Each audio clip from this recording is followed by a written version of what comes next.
we get started, I just want to ask you guys, how are you? Like, how was your day? Did anything exciting happen? For me, I wouldn't quite say exciting. There was an issue at my daughter's school, and yeah, but all is well, all is well. So it's fine now, but it was like it was scary as it was happening. Um, but all is well now. But how are you guys? Can you hear me clearly?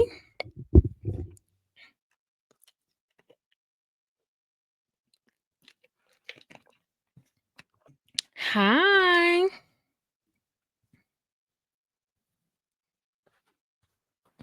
It's a lot of information. It is, Sylvia. It is a lot of information. I know it is. One of the things that we have coming up that we're currently working on, rather, is developing workflows or incorporating workflows within the community. Um, so basically, if a random person were to just, drop in the community, come in the community, and they have no idea of, how to start their process, what to do, where to go first, a workflow will walk you through the process. Do you get what I'm saying? Like step by step. Like if you are wanting to challenge collections, then do this, and that. And it'll link every step. So we are actually working on that right now because I do realize that it is a lot of information. It's a lot of information, especially if this is your first introduction to um such information. Like it's a lot and it's overwhelming, and I don't want it to be overwhelming. Like I want it to be as easy as possible, like, because the subject matter is already complex. There are already multiple steps to credit repairing, building your credit, and just credit in general. Um, and because it's super complex, I try to make it as digestible as possible. So I get the community it is a lot. It definitely is a lot. But one of someone suggested workflows, and I think that would answer, like, that would be very helpful, like, to members. But hang in there, I promise. It's not quite as hard as it seems, or overwhelming as it seems, although I know it definitely, seems like that to you. I create membership roadmaps. If you're Latasha, please email me ASAP. ASAP. That would be awesome. Okay. Okay. So, welcome back to Credit Bootcamp Week 3. Week 3. So this is the third installment of our Credit Bootcamp series. In Credit Bootcamp Week 1, for those of you who were not able to join us, or just, hadn't seen, or you have not been able to look at Week 1 as of yet, right? During Week 1 Credit Bootcamp, we discussed credit scores. Okay. So understanding what role our credit scores play, how what makes up our credit scores, what are the ingredients, sort of, say, to our credit scores, what are the different categories that makes up our credit score, how is it broken down, how is each area affected, right? So we discussed that, because it's super important that everyone knows what goes to our credit scores, and the behavioral points of our credit score, like what determines what, how does collection accounts and things of that nature dictate our credit scores, right? So in week 1, we thoroughly discussed credit scores. Okay, so for anyone who doesn't quite understand credit scores and all of the things that goes into our credit scores, I need you immediately to, well, not immediately, but after this live, I guess, I need you to go watch week 1. It is my recommendation for you to not skip week 1. I don't think anyone should skip week 1, even if you feel like already have it figured out or whatever. I definitely recommend that everyone goes and watches week 1. Okay. So that is what we discussed in week 1. Our credit scores, how they're broken down, and the point structure. Knowing that will dictate how we behave with our credit reports and our credit scores, right? Like how we use our credit scores. That way, you're able to identify which sections you are missing points in, um, and which sections you need to just strengthen, right?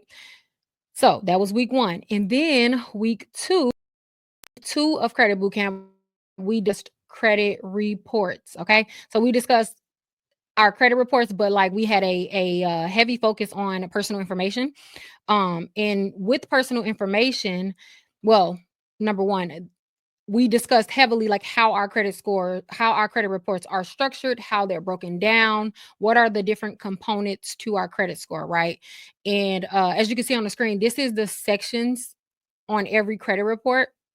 Depending on where you get your credit report from, um, meaning whether you have a TransUnion report, an Equifax report, or an Experian report, depending on which one of those companies' reports you have in front of you, these sections will be ordered differently. Okay, so the order isn't necessarily the important part. It's more so identifying the key sections, right? And those key sections are personal information, which is typically at the top. It's typically the first section.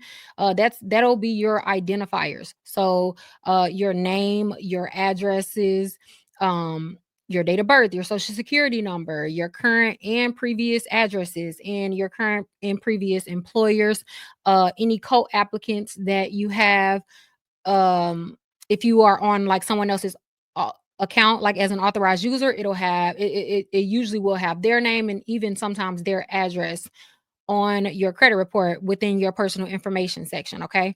um your personal information is the beacon or the cornerstone, sort of say, of what ties your information or what verifies or validates your identity in connection to that account. Okay. um the screenshot is a tad bit small, but as you can see under the personal information section, it says this info, and this is a Experian credit report. That's a screenshot from an Experian credit report. But the important part that I want to focus on right now is this little I have a magic mouse. I forgot how to turn it on. Let me see. No. Okay, whatever. So anyways, that little section right here, it tells us a lot without telling us a lot, right? So this is again from an Experian report, and it says the information, and it's referring to your personal information. So the information is reported to us by you, your creditors, and other sources. Each source may each source may report your information differently, which may result in a variation of your name, address, social security number, etc. This is used, the last line is the most important. This is used for identification purposes only and does not factor into your credit score. So that is very true. Your personal information does not factor into your credit score. However, it plays a big part in all of the rest of the information on your credit report. It is again the cornerstone of your credit report. Um, as innocent as the personal information section, I guess, may seem, it ties you to every account on your report. In order for an account to make it past the review or verification process, it your creditor will first have to present certain identifiers or enough identifying information about you that ties you to the account. Okay. And this is just a brief overview of all the things that your personal information is tied to, which is to confirm incoming accounts, which includes collection accounts, or just regular trade lines like credit cards and all of your good creditors as well, right? Also to provide information to third parties for promotion. So when we receive the pre-approval or pre-qualifications in our emails or even in our mailboxes, it's based on the credit bureaus, essentially, not essentially, it's based on them selling your information or selling your your data to vendors, and companies will use that information to pre-qualify you for their account, right?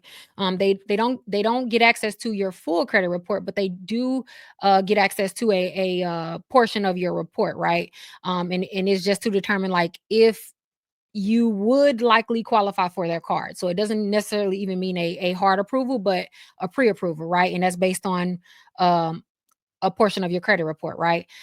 Another way that our personal information is used is to assist debt collectors and creditors in finding information about you, whether they are trying to find your employer to see where you work, to see if they can potentially like garnish your wages, or if they're just trying to locate you to get you to pay off your debt. Like maybe the reporting time is running out, or the statute of limitations date is drawing near.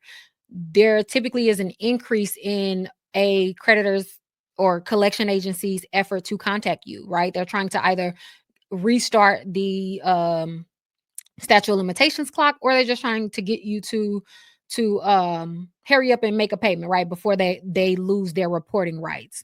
Um, and then also your personal information is used to verify accounts during disputes, right? So if you have, for example, an address on a collection or charge off account that is in your within your personal information section, that immediately will verify your identity in relation to that collection account. So if you are disputing, for example, this account is not mine, I don't recognize this account, or uh a multitude of other ways that they reiterate that that account is not yours, right? If you are using any identity verification dispute codes, then all they have to do is match your personal information to the account, and then your account is verified. Then you'll receive a response, usually within like 3 days of sending a dispute, where the or where the credit bureau tells you, hey, we verified this account as accurate, so it'll remain on your credit report, right? And I'm not going to go over it all again, but this was in week 2. So I definitely recommend that everyone goes back and watches that, because your personal information, again, is the cornerstone of your dispute process. Okay. And I wanted to briefly go over it before we get to this next section. Okay. So week 1, we discussed our credit reports in full in terms of the sections of our credit reports, but primarily we did focus on that first section, which is personal information. The section after that is your credit summary. So this will be like an overview of your entire credit report, or what I like to say, your credit profile. It's like your credit profile at a glance. This is where they'll have an itemized list of, they'll say how many accounts you have. They'll say accounts, and then next to it, it'll say like 10 if you have a total of 10 accounts. Collections, and then it'll have the number of collections that you have. It'll report your total revolving credit limits, right? So it'll add all of your credit cards, all of your active credit cards up, and then it'll place whatever your overall credit limit is. And then under that, it will typically say what is your balance, your revolving balances, right? So it's an overview, essentially, like when we log into Credit Karma and we see that quick overview of what's going on our credit report. That's typically how a credit summary looks. Okay. And just in case you are wondering, remember when I said that they send a proportion of your reports to lenders to see if you are pre-approved or pre-qualified. They typically will send your personal information and then like your credit summary, right? So they're not getting all of your account details and stuff like that. However, based on your credit summary, a lot of lenders will pre-approve you or pre-qualify you, because at first glance it looks like you'll be approved for that account. So that's how they determine if you are pre-approved or pre-qualified, right? And then the next section, which is the section that we are discussing today, it's the account history section. Depending on which credit report you are looking at, they will either name it account history, or sometimes they'll just say accounts, right? The point is, this section will provide the details of all of your trade lines, of all of your credit accounts. Okay. This section is typically going to be the longest section of your credit report, because we'll discuss exactly what it includes, but it'll include all of the details of your accounts from the past. Depending on how long you've been building credit, it can go up to 7 years. Okay. So again, this account is definitely is usually the longest. And like I said, it is the really what we are discussing today. And then you'll have your public records, which is public records, bankruptcies, judgments, and all of that. Then you have your inquiries. We don't have to go into that today. But the other section that we're going to discuss today is the collection section. Um, the collection sections is reserved for collection accounts. Okay. So the difference between the account section and the collection section, we'll discuss, and also what qualifies each account. Okay. So numbers 3 and then number 6, based on this screenshot, is what we are going to discuss today. Again, just to shout out week 1 and week 2. I definitely don't think that this presentation will make full sense to anyone without already viewing parts 1 and parts 2. So it is my recommendation that you view it, but you can, you can hang out or whatever and still watch this one in the meantime, okay? So we are going to discuss, as I stated, the collection accounts, or I'm sorry, the account section. Um, and then I'm just trying to see if I can make this. Okay. I just wanted to make it bigger before I got started. That is the biggest it can go. Okay. All right. Okay. All right. So charge offs versus collection accounts. Okay. Before we get started, I'm curious just to see where you guys are and what information that you sort of already have. If you had to guess, what section of our credit reports, just put a number. So put the number that coincides with the section that you're going to guess. I'm just going to quiz you really quick. If you had to guess, which section would your social security number be in? Take a guess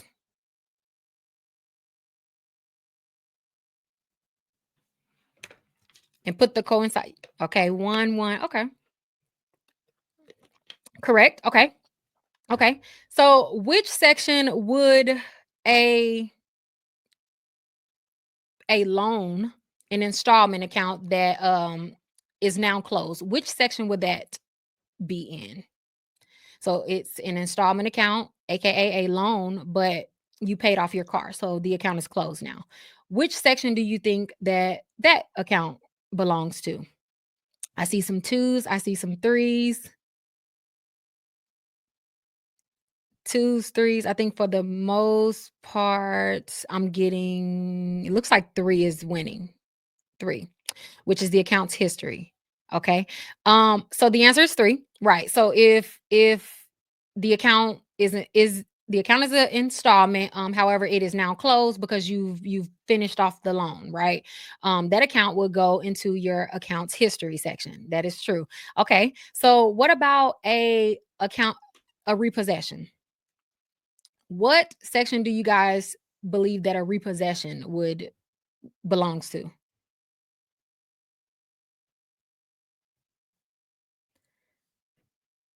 A repossession. All right, so Brian said 6. I'm seeing a lot of sixes and then a lot of fours. So 4 is public record and then 6 is collections. And then I'm seeing a few threes in there somewhere. Okay.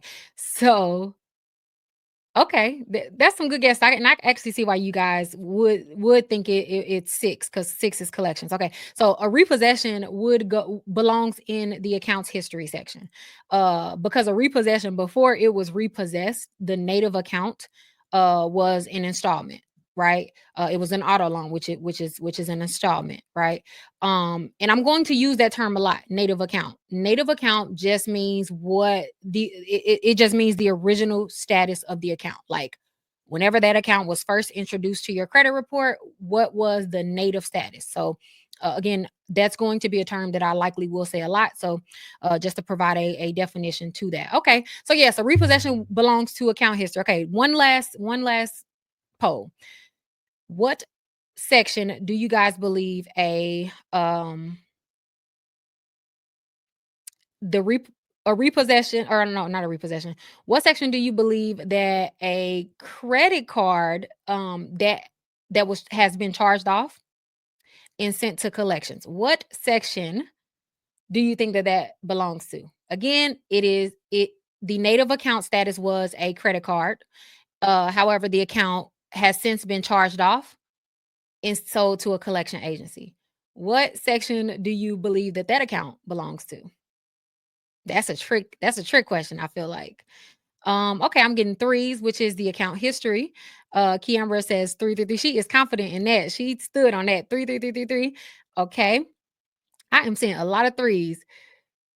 Okay, and then Akia, she said both 3 and 6. And then Rashonda said 6, and then LK said 3 and 6. Okay, so the answer is ding, ding, ding, 3 and 6. Akia was right, as well as a few others. 3 and 6. Because again, I said the native account was a credit card, and we know that credit cards will belongs in the account history section, right? However, it's since been charged off and then sent to collections, right? Because there is a section for collections specifically. So any account that goes into collections, regardless of what the native account status was, it still will have to show in your collection section. That was good. Okay. So you guys, we'll get straight to it. You guys do have a brief understanding of the different sections and where accounts belong. And if you don't have an understanding, then that's also fine because that's what we are going to discuss today, you know? Okay. So, also last week I did briefly introduce Metro 2. I did briefly introduce Metro 2. Again, if you don't have no clue what we're talking about, run last week back and then you'll understand. But just to have make sure everyone is caught up, let's first discuss what Metro 2 is. So Metro 2 is the standard is the standard formatting developed by the CDIA. The CDIA is the Consumer Data Industry Association. Literally, no one ever calls them by their entire name. They just say CDIA. Um, and they're just a company who establishes how things are supposed to be reported. Um, it was created for specifically for the major credit bureaus, which is Experian, Equifax, TransUnion, and then a Novus. Which does anyone is anyone familiar with a Novus? Just just curious. So the CDIA developed this standard reporting format for the credit bureaus, right? So that there can be some uniformity between all of the bureaus. So a lot of people do know who a Novus is. A Novus is known as the fourth credit bureau, by the way. And the only reason why they're not as big as the big three is because they do not issue credit scores. But they do have a credit report on you, and they are considered the fourth credit bureau. We'll actually discuss third party reporting agencies and stuff next week. So that's just sort of like a little teaser that segues into next week because they are important, guys. They are very important. So I'll hold that off for next week. I don't want to get too far into that. But anyways, the CDIA developed the Metro 2 formatting for the credit bureaus.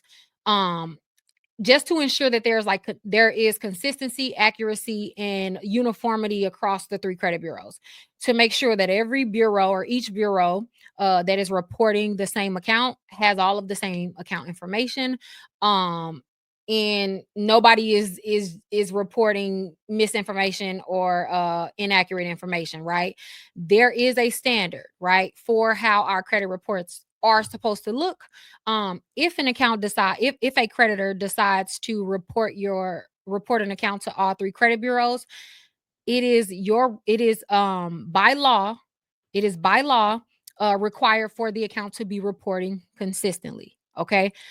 So consistency does not mean that an account has to report to all three credit bureaus. That's not what that means. It it just means that if an account is reporting to multiple credit bureaus, that the information that's being reported across the bureaus is consistent. That is important. That's literally what Metro 2 established, along with just ensuring that accounts are reporting correctly, accounts are reporting in their proper fields. Um, it standardized formatting. So there is a standard for how everything on our credit report is supposed to report. Um, there is a standard for information that is supposed to be included for every single account type and piece of information on our credit report. Um, why is Metro 2 important? Because again, it creates uniformity in our credit data, right? Like it literally it makes it so that Capital One, for example, is not just reporting different information to different bureaus, right? Like they're required to report the same information. It ensures data accuracy, completeness, timeliness. That's required. That's required by law. Okay. It provides a framework for consumers, us, to identify, if there's errors or inconsistencies in our credit report, and also a framework for creditors or lenders to report that information. Right. It directly impacts not only our credit score, our borrowing power, um, but also every single model of our credit scores that's available, whether you are looking at a FICO score, any version of a FICO score, or a Vantage score. It doesn't matter which credit, or it doesn't matter which credit score you're looking at. Metro 2 directly affects that, right? And to take it a step further, when companies have internal credit scores, it also affects that as well. Okay, literally every single credit score that we have, every variation of our credit score is all determined off of the information on our credit reports, which is governed, governed by Metro 2 formatting. Um, this photo is an example of the raw Metro 2 data, which, by the way, you'll hear me say raw data a lot. So raw data, when it comes to our credit reports, just means this. This is an example of how a collection account is first sent to the credit bureaus, right? This is there is a such thing as a consumer facing report, a raw data report, yeah, there is a difference between a consumer facing report and a raw data report, right? In a lender's report. So the information that the photo that you're looking at, to, I believe, is on your right, but the photo that you're looking at to your right, that is an example of a raw Metro 2 data file. So this is what a collection agency would send to the credit bureaus. Okay. And then we see it obviously a different way on our credit reports, but that is what the raw data looks like. Okay, so it's confusing to us, but there is a formatting standard. Okay, this is a screenshot directly from the CRRG guide, and we'll take a look at that in a second. But this is just the guidelines of what they how Metro 2 is governed, number one, but also what's required, and what the credit bureaus have to ensure. I wanted to bring attention to, um let's just go over them. So number one, features of Metro 2 format. The second point says it has to meet all requirements of the Fair Credit Billing Act, which is the FCBA, the FCRA, which is the Fair Credit Reporting Act, as well as the ECOA, which is the Equal Credit Opportunity Act, right? So those are known as our consumer laws. The statutes that govern and regulates, or I'm sorry, our that governs the credit bureaus.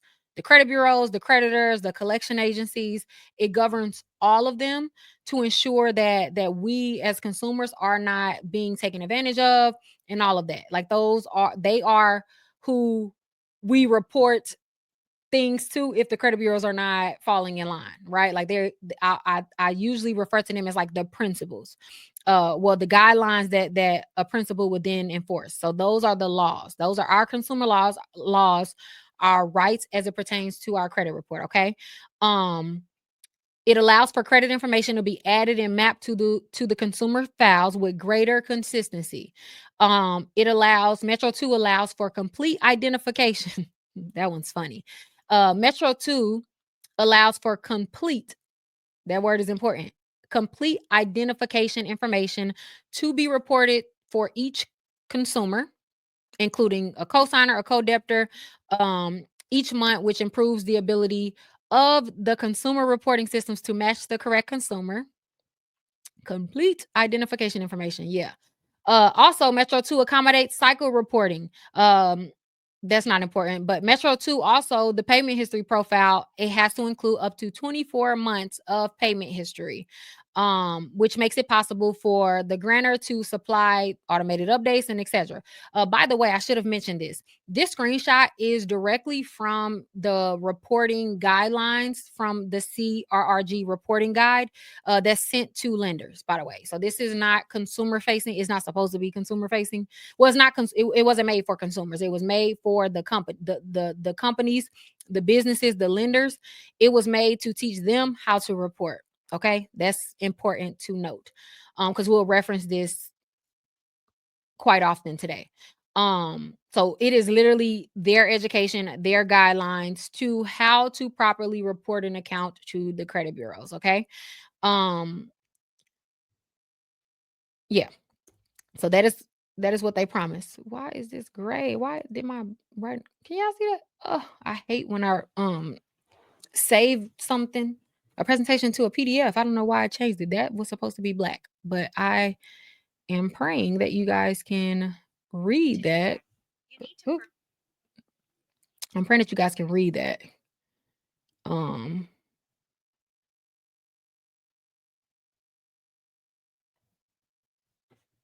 and if you can't, I can.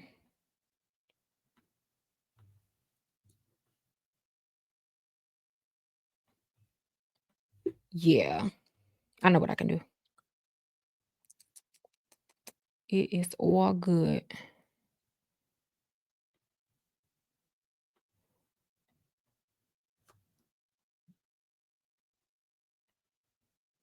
I will just have to play it.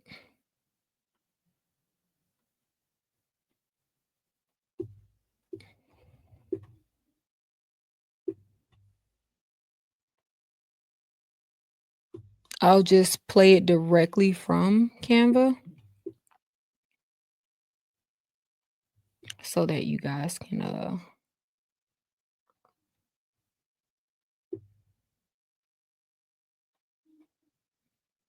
can see it better. All right.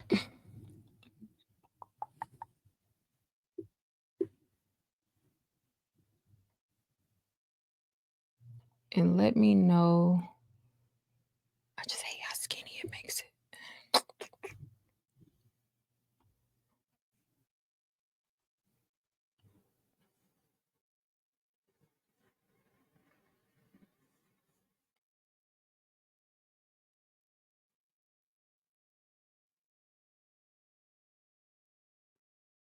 Yeah, I hate how skinny it makes it. But can y'all see that? It's super small.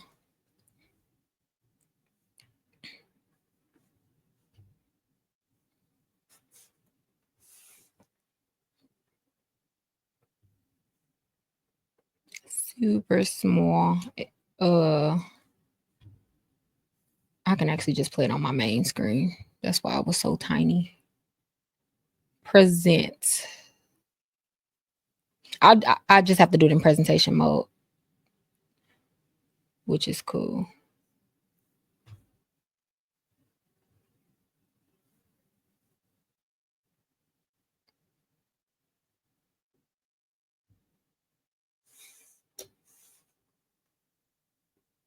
Hold on, guys. Okay, that is better. All right, we good? Can y'all see that? Better.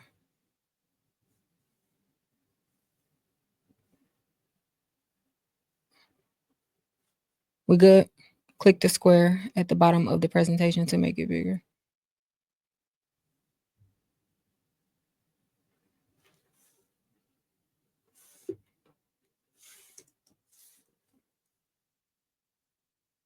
Okay. Ouch. Oh, I should have been did it this way, actually.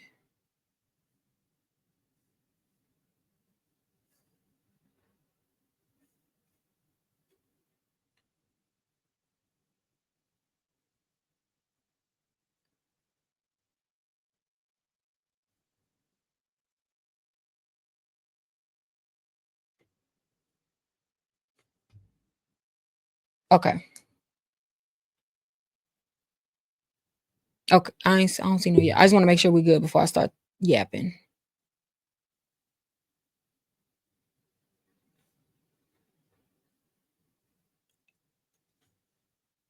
Okay. I think we good.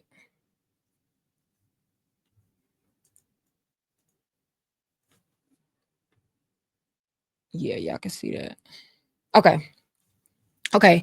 Anyways, how please before I start talking, can y'all see it and can y'all see that? Because I'm not gonna be able to keep looking at the comments. real quick. Just let me know if y'all can read it. Is it legible?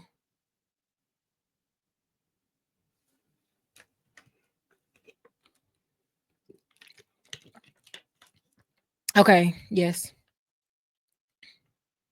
Okay. All right. So how is Metro 2 regulated? Um Metro 2 is actually regulated by a multitude of different statutes, right?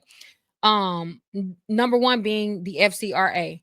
If you have ever challenged your credit report, if you have ever sent like a dispute to the credit bureaus, you likely were utilizing the FCRA. Um, it is pretty much like the main statutes that that's for our consumer rights. It's like the main set of laws, right? Um, the FCRA directly regulates Metro 2 reporting because the FCRA, which is the Fair Credit Reporting Act, is literally called the Fair Credit Reporting Act because it governs the credit bureaus. It governs how they report our accounts, how what is on our credit report, and it also governs and oversees any lender or creditor that sends information to our credit report. So they are the FCRA was made specifically for the credit bureaus and for our credit reports. Okay, so that's important. So it directly regulates Metro 2 reporting through specific statutory requirements, and this list is not all encompassing, right? um the packet that you guys are going to get, it'll have a lot of a lot of different laws under the FCRA, but I wanted to specifically bring special attention to section 623 because within section 623 there are multiple subsections that coincide with Metro 2. Okay, but anyways, section 623 subsection A mandates that furnishers cannot report information they know or have reasonable cause to believe is inaccurate. That's important. And then also it says it requires furnishers to correct and update incomplete and inaccurate information. So, what does that mean? In layman's terms, that just means that as a consumer, we have the right to a credit report that is free of error, so accurate. We also have a right to a credit report that is complete, and also the information on our credit report, it is our right for it to be up to date. Okay. Complete means that all of the required Metro 2 fields are present. Okay. So a record on our credit reports is not considered complete, even if it, for example, if an account is yours, if you have a charged off account that there is no doubt about it that that is your account, you had an account with Capital One, it was charged off, and you know that that is your account, that's not what you are disputing, you aren't even looking to dispute that, right? It is your account. If that account is reporting with missing required Metro 2 fields, then that account, although is yours, it is not considered complete, right? The word complete that we are entitled to is only based off, I'm sorry, is only based off Metro 2 reporting guidelines. Okay. So again, as a consumer, we have the right. The FCRA gives us the right to have a complete credit report, an accurate credit report, and an up-to-date credit report. So if there's any information greater than 10 years, if we have a bankruptcy on our credit reports, it is considered out of date. It's considered outdated. If there is any collection or derogatory item on our credit report that is older than 7 years, it is considered outdated. If there's any account on our credit reports that is not fully reporting according to the Metro 2 standards, then it is incomplete. If there is any misinformation on our credit report, say two creditors are reporting the same or two credit bureaus are reporting the same account, but there is different information that they're reporting to each, then that is considered inaccurate. Okay, which is all different violations of our consumer rights. Um, Also, the CFPB, which is the Consumer Financial Protection Bureau. I'm not sure if you guys have any experience with filing a CFPB report, but they also regulate the credit bureaus and also how our accounts are required to be reported, and they also go off Metro 2. And then the CDIA, which is who made Metro 2, who invented this formatting, they also govern and regulate Metro 2. And then we have the FDCPA. So the Fair Debt Collection Practices Act, which is almost like the Fair Credit Reporting Act, but it specifically governs collection agencies. Specifically governs collection agencies. So whereas the FCRA, which is the fair, if you just look at the middle two words of each, then that'll tell you who they govern. So the Fair Credit Reporting Act governs credit reports. So any lender or creditor that reports to our credit reports, if they report to the credit bureaus, then they are under the FCRA. But the FDCPA, which is the Fair Debt Collection Act, only governs debt collection practices. So collection agencies, debt buyers, etc. So specifically for our derogatory accounts, the FDCPA comes into play. There are more than that's shown, but there are multiple regulations under the FDCPA that comes into play when we're talking Metro 2, namely Section 807. And I'll give you guys also a copy of these laws. But anyways, Section 807(8) prohibits communicating or threatening to communicate to any person credit information which is known or which should be known to be false, including the failure to communicate that a disputed debt is disputed. So these are direct quotes.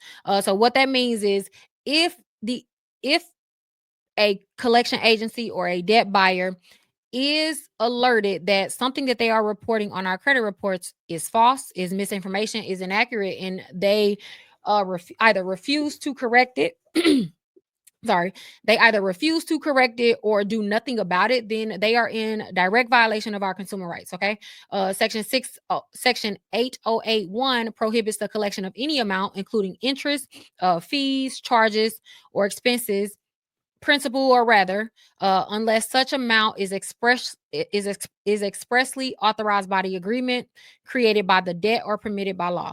So what that says is any account on our credit reports that have gone into a default status, whether that is charged off or in collection, if there are any fees added after the account was charged off, or after the account went into collection that was not already expressed in the original agreement, then it is irredeemable. It is against our consumer rights. It's against the law. They can't just retroactively add all of these different fees, whether that's attorney fees or anything, after an account has went into default status, unless the only exception is if it was in the original contract. Okay, we'll discuss that in a little bit. Is it gonna let me click?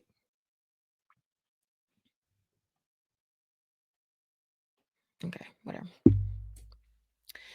All right, so how credit reporting works, a simple breakdown. So in order for an account to get on our credit report, what first has to happen is our lenders, which are banks, collection agencies, any company that is sending information about us to the credit bureau, they are considered the creditors, the lenders, right? So they first will report that they'll first pull all of our account details. Okay, so that is like all of the balances on the account, payment history, account statuses, and all of the details of the account. They first have to collect all of those, right? After they collect all of that information, they have to transmit it into the required Metro 2 formatting, right? Like that photo that I showed you in slide 1 of all the formatting. So a collection agency would first collect all of the information that they need. They are required, rather, to collect all of the information that they need in order for an account to legally report. Remember that they are required. This is before an account touches our credit report. A collection agency is required to collect all of the required information as outlined by Metro 2, right? They are required to have all that information, right? And once and only then that they're sure that they have all of the required information, then what they do is they'll transmit that information into a Metro 2 file, and then they'll send it to the credit bureaus, right? The credit bureaus cannot report any account. I shouldn't say cannot. What I'll say is the credit bureaus are not supposed to report any account on our credit bureaus, on our credit reports, that has not passed the Metro 2 test. Okay, let's be clear. The furnishers are required to collect all of the information and have all of the required information before an account touches our credit report. Then the credit bureaus comes in and they're supposed to ensure that the creditors, or I'm sorry, the furnishers has all the information, because in order for them to even report something on our credit report, they would have had to submit a Metro 2 file, which is this, which is that, right? They should have this in order for an account to be reported on our report. The credit bureaus is supposed to ensure that they have passed the first test, which is the Metro 2 format, okay? And then after the credit bureaus ensure that, the collection agency is reporting all of the required information and everything checks out, then the credit bureaus will process the information. So the only thing that the credit bureaus have to do is to ensure that they have a Metro 2 compliant file, and also that whoever the consumer is, so whoever credit report it is, they just have to ensure that that account matches our identity. So it passes the identity verification test. Okay. So again, a collection agency has to collect the data, has to transmit the data into a Metro 2 format file. They then will send the file to the credit bureaus, and then the credit bureaus has to ensure that all of the information is reporting according to the Metro 2 guidelines. And then step 2, they have to ensure that the consumer, like they have to ensure that it's the right consumer. So they'll have to do the identity verification, which we talked about last week. Okay. So by this point, which is already step 3, uh there should have been 3 to 4 checks and balances, literally, before an account can touch our credit reports. And then after the credit bureaus goes through their process of matching the identity to ensure it's correct, verifying the formatting of based on Metro 2, they then can place the items on our credit reports. They then create our credit reports, right? When in, and then that's how it's supposed to go. So in a perfect world, this is the process that is supposed to happen. Okay. And then based on our credit report, after our credit report is created, and obviously our our we can have a credit score and all of that. But we are specifically only talking about steps 1 through 4, which is how an account gets to our credit report in the first place and what is required in order for it to land on our report. Okay. Because I want to be clear, there are multiple checks and balances in play before an item touches our report. However, you'd be surprised, because how are there so many errors constantly on our reports? Okay. So what are the required fields according to Metro 2? Like, what are these required fields that we so graciously speak of? Well, number one, this screen that you see, presentation slide that you see, this is required for every account, right? According to Metro 2. This is required. I'm pulling up the thing. Give me a second.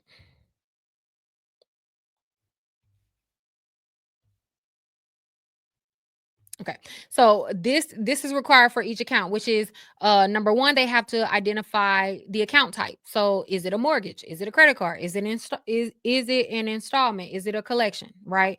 And then it includes a ECOA code, which the ECOA code, which is that equal credit opportunity code set of laws.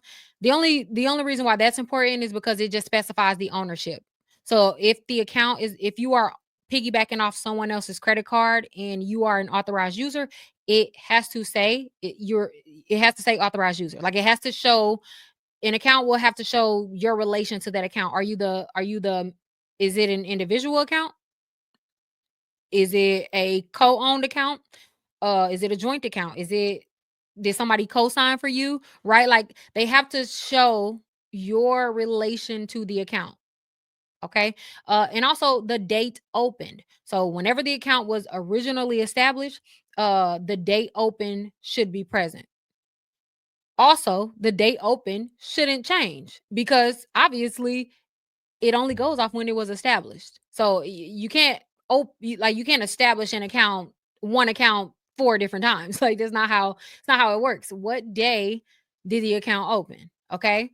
The current balance. So depending on what account, what type of account it is, whether that's a credit card account or a loan, what is the current balance as of whatever month that you are in? Okay. By the way, Metro 2, let me say it this way. Our credit reports, our official credit reports only refresh once a month. Okay. Um, so Metro 2 only does one I'm sorry. Metro 2 only requires rather that the credit bureaus updates an account once a month. Okay.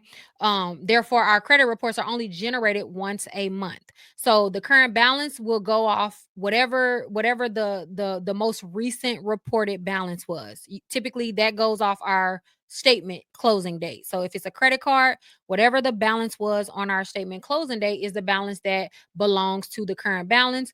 If it is a loan, it'll go off whatever the balance was at the ending of the last billing cycle. So, what was that balance on the account based on the most recent closing date or statement date? Okay. And then it will have a payment history. This is for accounts, by the way. Then it'll have a payment history. So, a payment history is or should display a 24-month history of on time versus late, on time versus late. So the only thing that section should include is were you on time or were you late? So if you were late, it'll show like 30 days late, or it typically would show like a 30. Let's just say you were late 2 months in a row, you'll see a 30 and then a 60 right next to each other. That's called your payment history. And we are if the account has been open for at least 24 months, we are entitled to all 24 months. All 24 months. So that means that a lot of times I'll talk about that in a minute. But anyways, we Metro 2 requires that there is a 24-month history for every account on our credit report, okay? And then also if the account is charged off, uh well, actually every account has to have a charge off status. So obviously if the account has been charged off, it'll say charged off, right? But if the account is either still open or it just was never charged off, then it has to indicate that, that section will either be blank or it'll just say no. Or, if the account is open, it can't be a charge off. All right. And then if the account was sent to collection or has been sent to collection, then it has to state that. It has to state that, okay?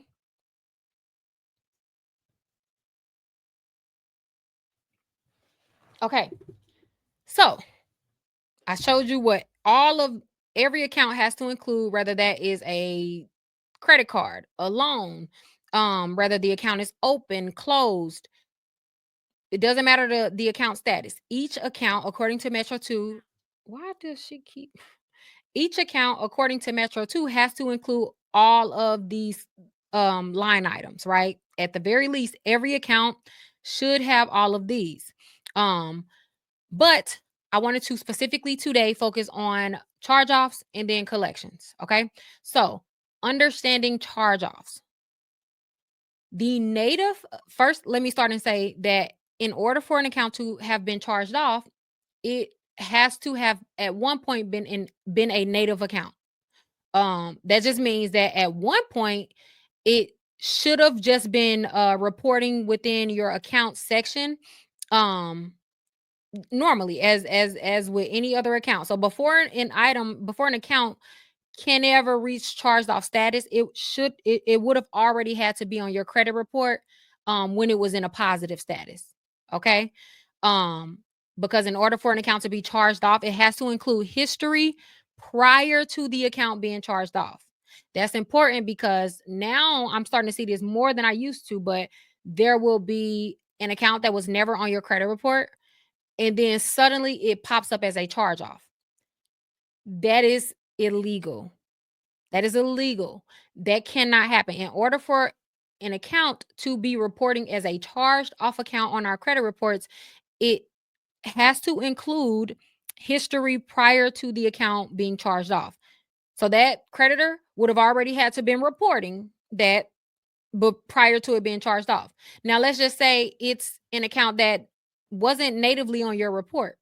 But then it pops up. The only thing that it can do is pop up as, at the very least, I mean at the most, a collection account. A collection account. Because they can't just start reporting after the account was charged off. Because there was no history of that account prior to it being charged off. Therefore, no one can verify the required Metro 2 information. No one can verify when that account was charged off. No one can verify how long that account is supposed to remain on your report, how long it's supposed to be, or how long it's going to be within the statute of limitations. There's no way for you to verify those things if the account was not on your report natively. Okay. Um Now, what is the definition of a charge off? A charge off occurs when the original creditor writes off an account after a loss, after significant delinquency. So, in layman's terms, if a creditor determines that whatever balance that you owe them, if they decide that they if they determine that the account is irredeemable, or if they just see that you are not going to pay off that account by any means, then they'll go ahead and charge it off. A charge off, uh business wise, on the business side, basically, is just an accounting term. What happens when a creditor charges off an account? They are writing it off as a loss, as a loss. So if you own a business, you know what a P&L statement or a profit and loss statement. It outlines the profit that all of the profits that you've made in your business versus all of the financial losses that you've taken. Companies will write off an account so that they don't have to pay taxes on that account, and that account is not being filed as profit, right? Because they know that because they determined that they are not going to get their money back, then they need to write it off as a loss, again, for taxing and accounting purposes. Okay. um After an account is charged off, that does not rid you of the responsibility of paying that account. I want to be clear. Just because a company charges off an account, that doesn't mean that you are no longer responsible for that account. That is a myth, and that is not true. We are still we are still responsible for our charged off accounts. That just means that the company has basically said, well, we pretty much don't expect them to pay it, and because we don't expect them to pay it, we don't want to have to pay taxes on this. That's it, and that's all. That doesn't rid you of the responsibility um of that account.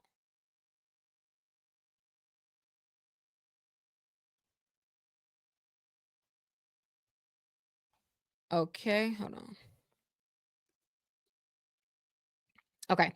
Um Now, how should charge-offs report according to Metro 2? How should charges off? How should charge-offs report according to Metro 2? Well, dang, I'm trying to my internet. Okay. I was trying to pull something up, but it is up now. How should they report according to Metro 2? So charge-offs. Number 1, charge-offs must remain under the original creditor's name. Okay? So again, the only creditors that can report a charge off has to be the original creditor. A collection agency cannot report a charge off. They cannot report an account as being charged off. In order for an account to be charged off, there is a contract that has to be in place.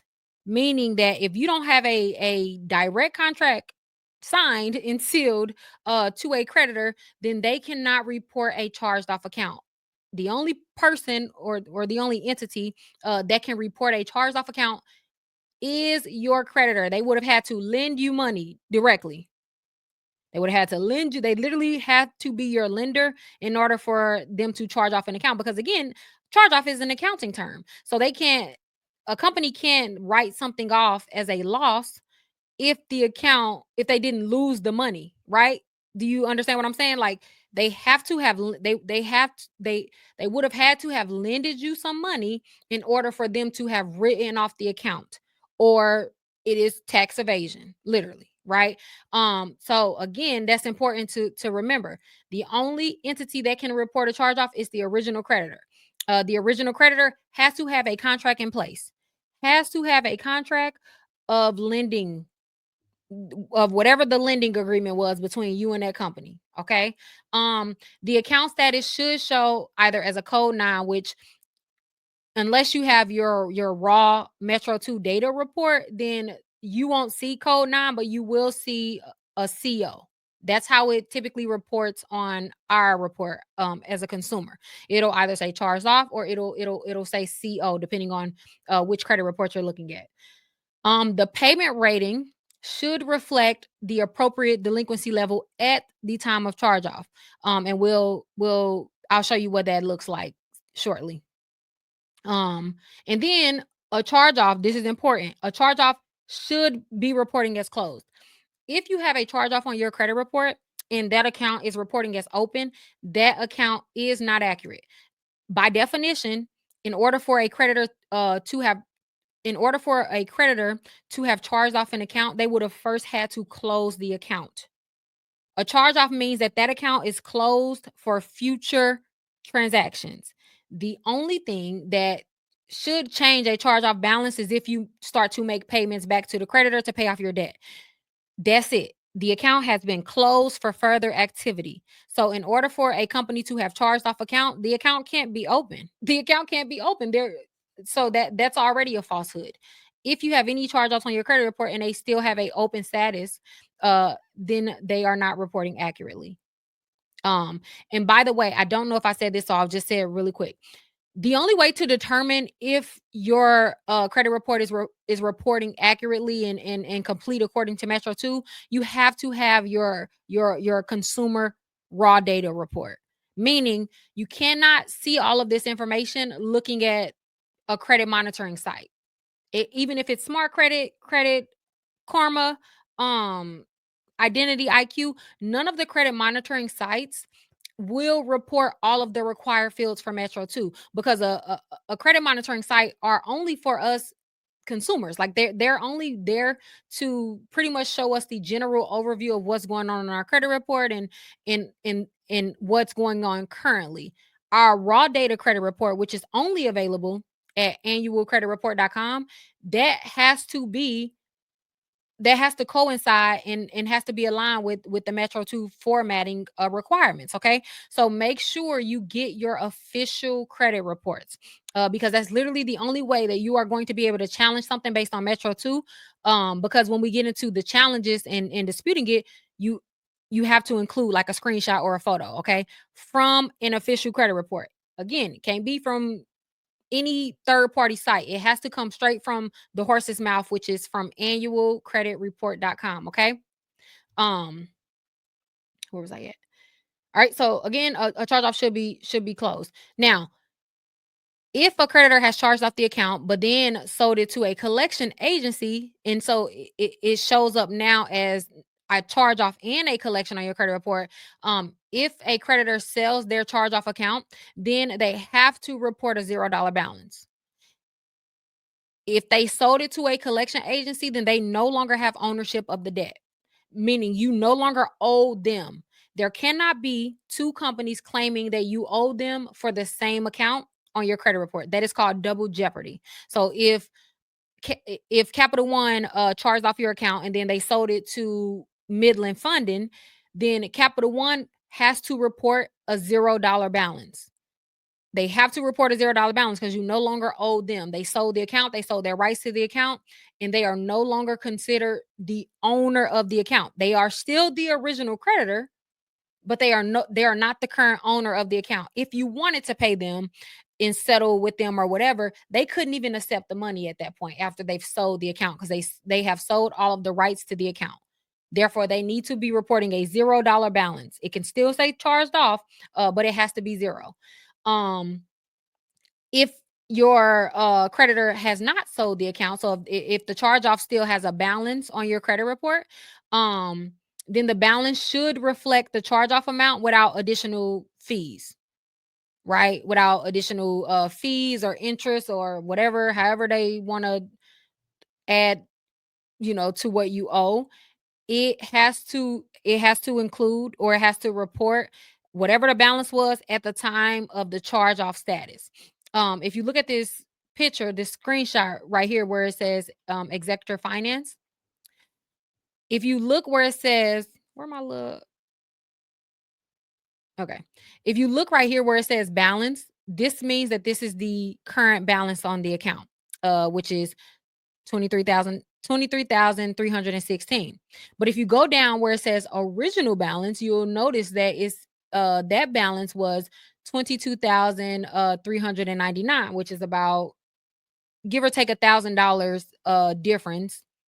So the original balance is about $1,000 less than what the current balance is, right? If you look right here where it says status, this line says account charged off, 22,399 was written off. So that's considered the charge off balance, right? 22,399, right? And then you'll go down where it says 23,316 is the past due balance as of this month. So what does that tell us?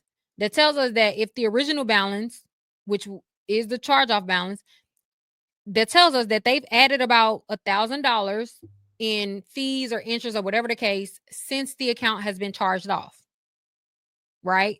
So again, if the original balance and the current balance, if there is a difference, I'm sorry, if the current balance is higher than the original balance, then the company, whoever the lender is, they have to rectify that. They have to, we'll get into when we talk about disputing, but that's an immediate red flag. So if you are looking at your charged off account and the current balance is higher, I don't care if it's a dollar higher. If the current balance is higher than the original balance, then that means that they need to justify that. And we'll talk about that in a second, but that is a red flag. So that's the first thing everyone needs to check. What is the current balance reporting on your charge off?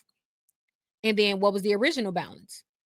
Is the current balance higher than the original balance? Than the original balance. That means that there was fees added, or interest added after the account was charged off. Okay. And again, every charged off account has to include a date of first delinquency. Okay. Because the every derogatory account rather has to include the date of first delinquency. The date of first delinquency determines how long that account can legally report on our credit reports. The date of first delinquency cannot change. I'm gonna repeat that. The date of first delinquency, that date cannot change ever. It cannot change. Even if they sell this account to a collection agency, the collection agency, the date of first delinquency that they are reporting, it has to be based off the original creditor. So the date of first delinquency cannot change. If your date of first delinquency has changed, that is immediately considered re-aging. That means that your creditor has re-aged the account so that they can extend the amount of time that account can legally report on your credit report. Okay. All right. So again, the date of first delinquency cannot change, and I'll show you guys how to identify that in a second. Okay. So that's how collections, or that's how charge offs is supposed to report. How are collections supposed to report? So you guys remember when I said that charge offs, they would have had to be routed from a native account, which belongs to the account section, right? However, the difference is a collection account is not an account. So I need to quit saying collection account. You notice it never says collection account. Like, it's just a collection because it's not a trade line rather. Okay. It is a difference between a trade line and a collection account. Now, what is a collection? So a collection is an account that is typically reported by a third party entity, or some sort of debt buyer, collection agency, etc. Right? Meaning that you do not have to have a contract in place for a collection agency to report their collection to report a collection on your credit report. Like you don't even have to have ever done business with them, have ever heard of them. They literally can be anybody. If you owe me money, say for example, I lend you $500 and you didn't pay me my money back, I can file a class, or not a class action, civil. I can file a civil lawsuit against you, um, and place a collection on your credit report. So literally anyone that you owe money to can place a collection on your credit report. So again, you don't have to have a contract in place with them, but and I'm sorry, and the only difference is a collection has to have an original creditor, right? So according to Metro 2, a collection account must be reported as a collection account. It cannot be reported as a trade line. It cannot be reported as a charge off. It cannot be reported as a credit card. It cannot be reported as a loan. A collection has to report as a collection. It is specifically um different. I mean, it is completely different from a trade line. Okay?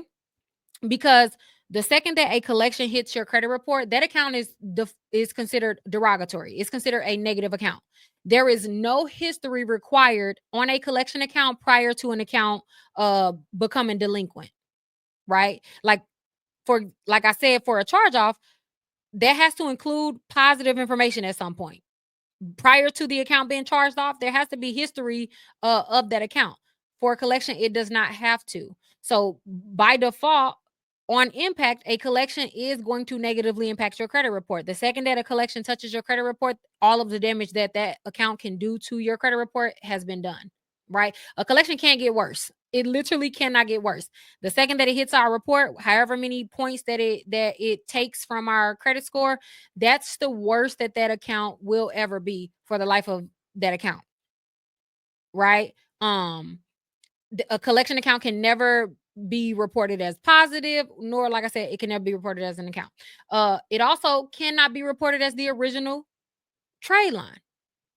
It can't. They cannot claim that they are the original creditor, even if, because some companies will have an internal collection department that is still considered a separate entity.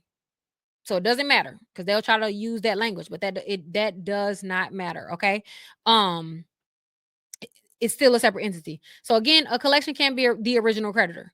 Um, it also must include the original creditor's information. So in order for a collection to hit your credit reports, the credit bureaus was number one supposed to ensure that they were reporting the original creditor's information. They were supposed to ensure that before it even touched your credit report, they were supposed to ensure all of these things. But as we know, because 78% of credit reports, specifically derogatory accounts, include some sort of reporting error, we know that the credit bureaus are not doing their job, doing the thing that they are required to do, literally.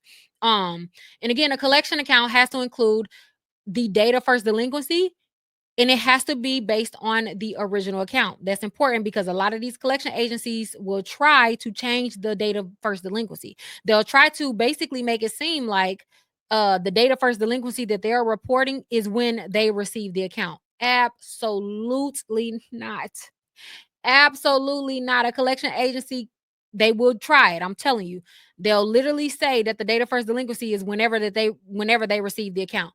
That's them being able to legally extend how long that account can report on your credit report. That is illegal. The date of first delinquency cannot change. It doesn't matter who has it. It doesn't matter how many collection agencies this debt has been sold to. The date of first delinquency cannot change. It cannot change. So, therefore, on our collection accounts, we need to ensure that the collection agency is not reporting the date of first delinquency based on when they receive the account. Based on when, sorry, based on when they receive the account. That's important. All right. Also, a collection account must include the date the account was placed for a collection agency. So, along with the date of first delinquency, a collection agency also has to report when they receive the account. So that's typically going to show as date opened.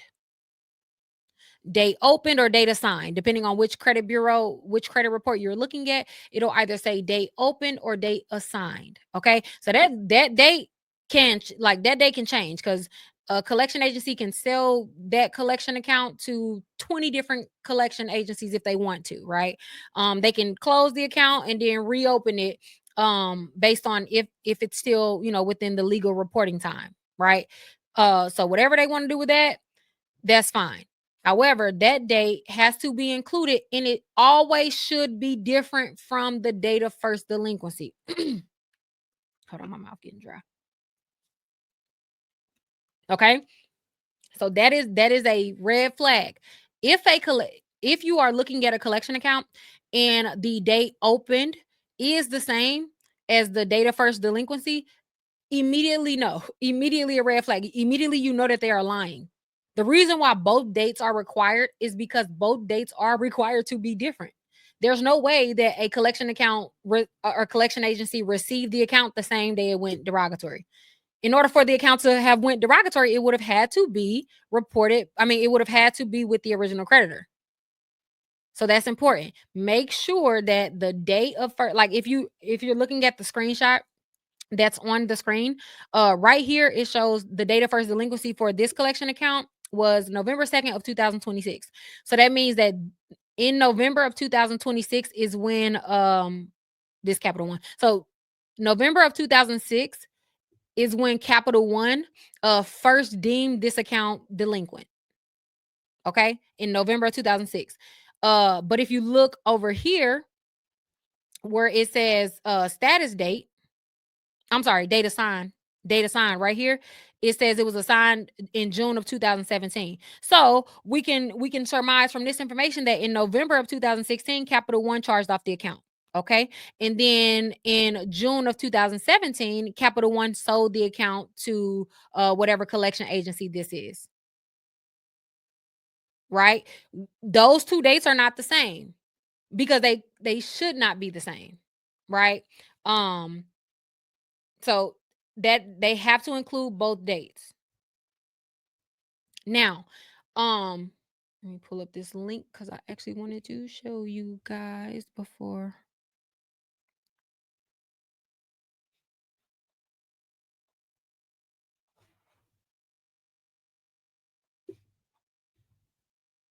All right, I'll talk about it and then I will actually. Can y'all see that? Let me make sure y'all can see it. Nope. Okay.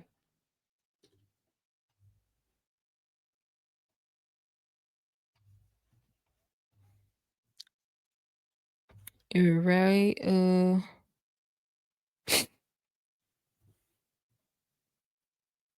Right here. Okay, cool. All right. I included this link in the presentation and I also included in the handout, but I wanted to show you guys this because one thing about me, I love using the credit bureau's own words against them. Um, how do I get to the screen so I can scroll? Where did you go? Oh, here you go.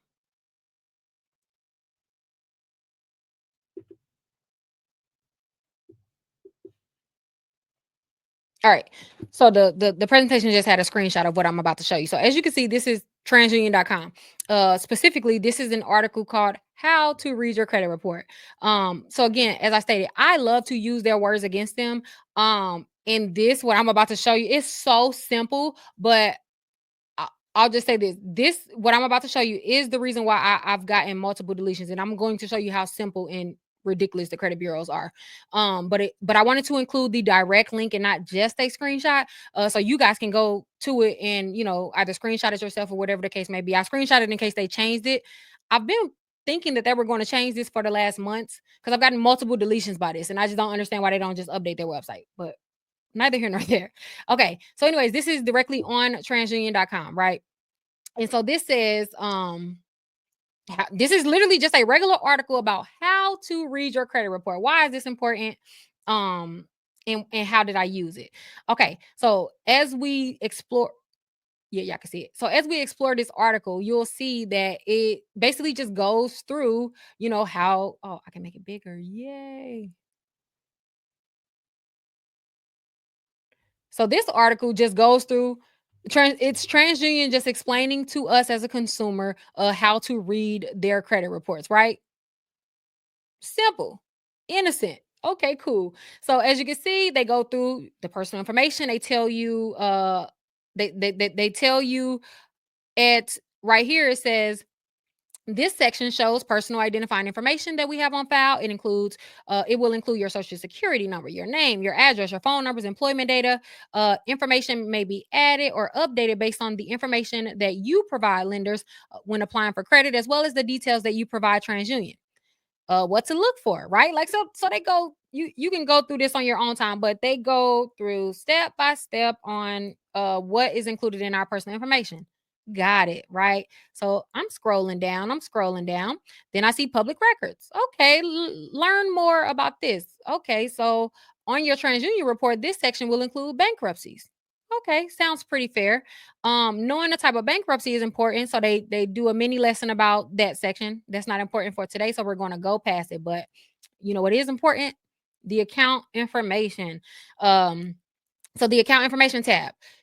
Learn more about this section, or actually, let's read this first. So, account information. This is the third section of the TransUnion credit report. This says word for word. When you have an account with a lender, such as a mortgage, a credit card, I'm sorry, let me read it word for word. Let me quit playing. When you have an account with a lender, such as a mortgage or credit card, they typically report your payment history to at least one of the three major credit reporting agencies. The ratings in the key below describe the payments that may be reported by your creditors. Please note, some, but not all of these ratings may be present on your credit report. Typically, creditors report any changes made to your account information monthly. This means that some accounts listed on your credit report may not reflect the most recent activity until the creditor's next reporting. Cool. We pretty much know what this is. This is the key. It just shows us the different types, like account statuses, basically, right? But if you press the little learn more about this information, um, it says account information. So in this section, you'll find the names and contact information. Okay. So in this section, you will find the names and the contact information of the companies that what issued you credit. The information provided in this section may include things such as balances, payments, date, remarks, and ratings, etc. The rating key is to help you understand.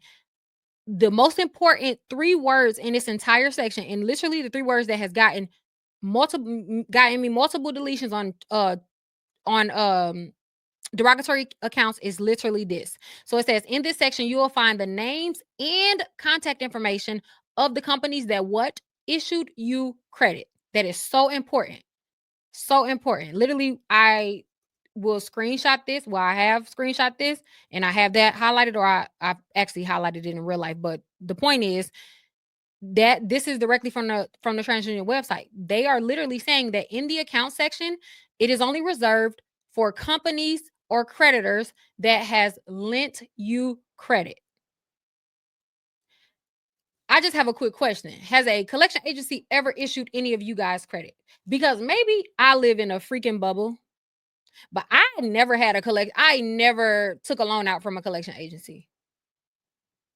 Have y'all ever borrowed money from a collection agency? Have y'all ever opened a credit card with a collection agency?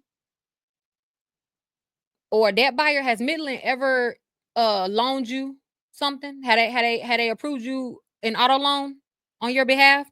Did you get your mortgage through a collection agency or Midland funding? Absolutely not. Exactly. Absolutely not. Never in the history of credit.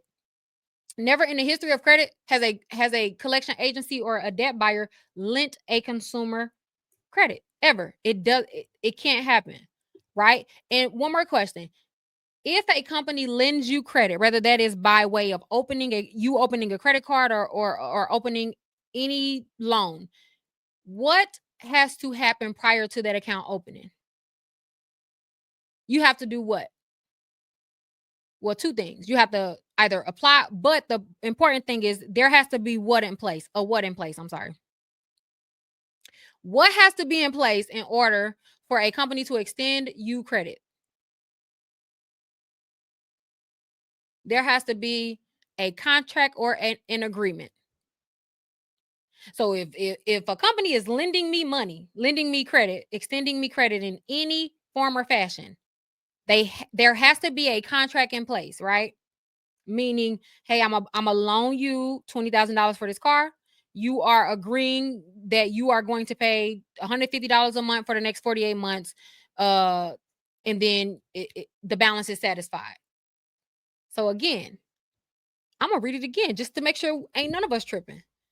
In this sec, and this is from, I love using their words against them. But anyways, this is directly from the website. I don't know why they have not changed this yet. Yeah, it is so stupid. Anyways, uh, in this section, you'll find the names and the contact information of companies that issued you credit.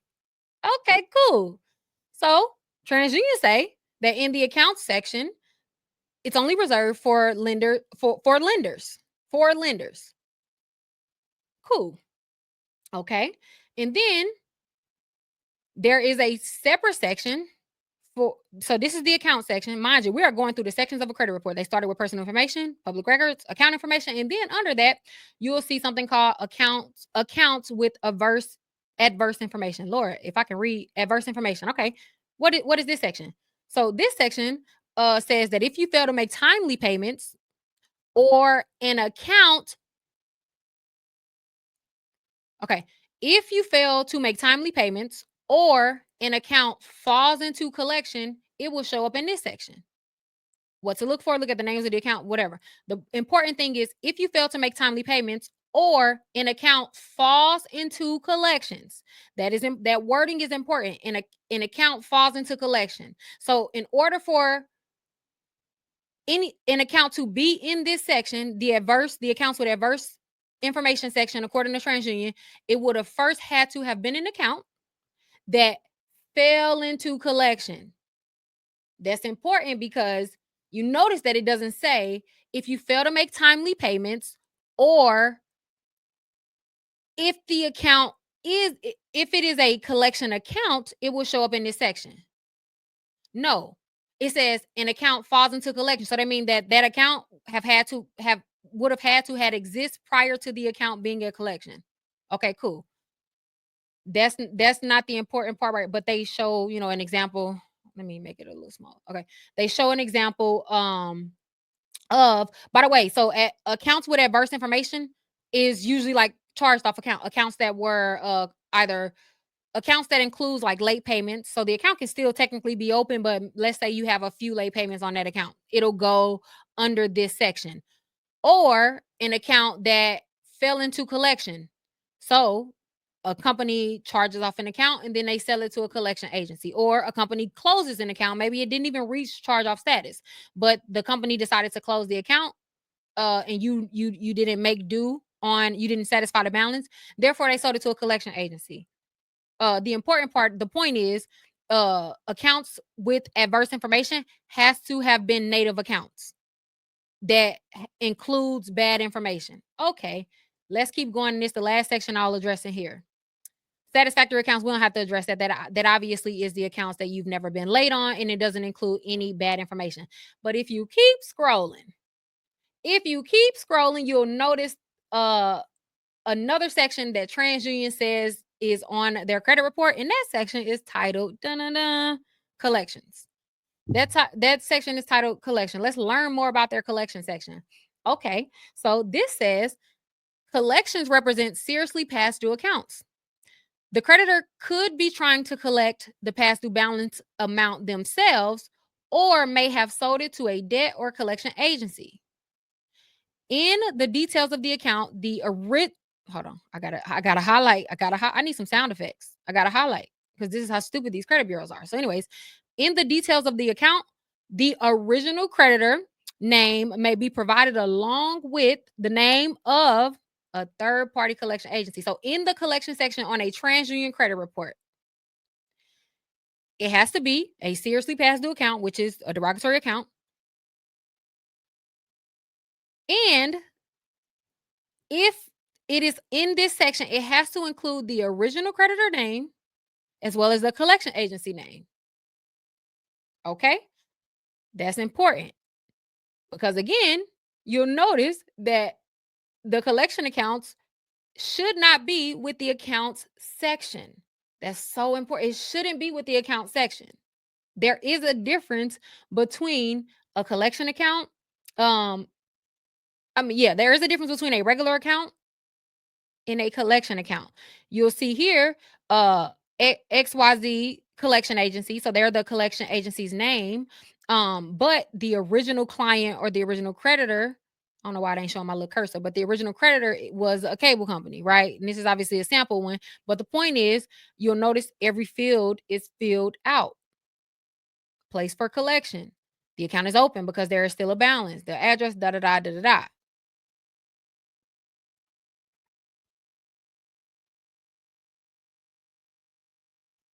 Okay, that was all I wanted to show you guys off there. How do I? But back to the presentation because I just wanted to show you guys um how stupid these collection agencies are. Okay, all right. Wait, is this? Oh, it's we wasn't on this slide, was it? Oh no, that's. Oh no. I forgot I was sharing my screen because that's the gray one.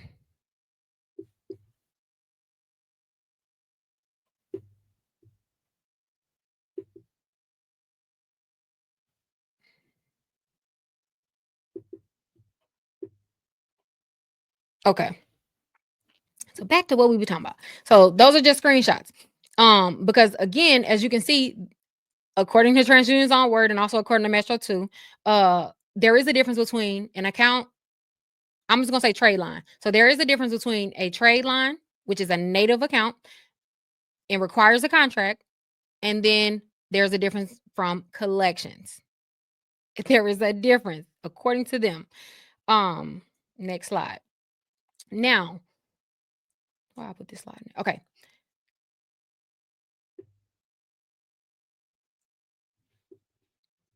Um,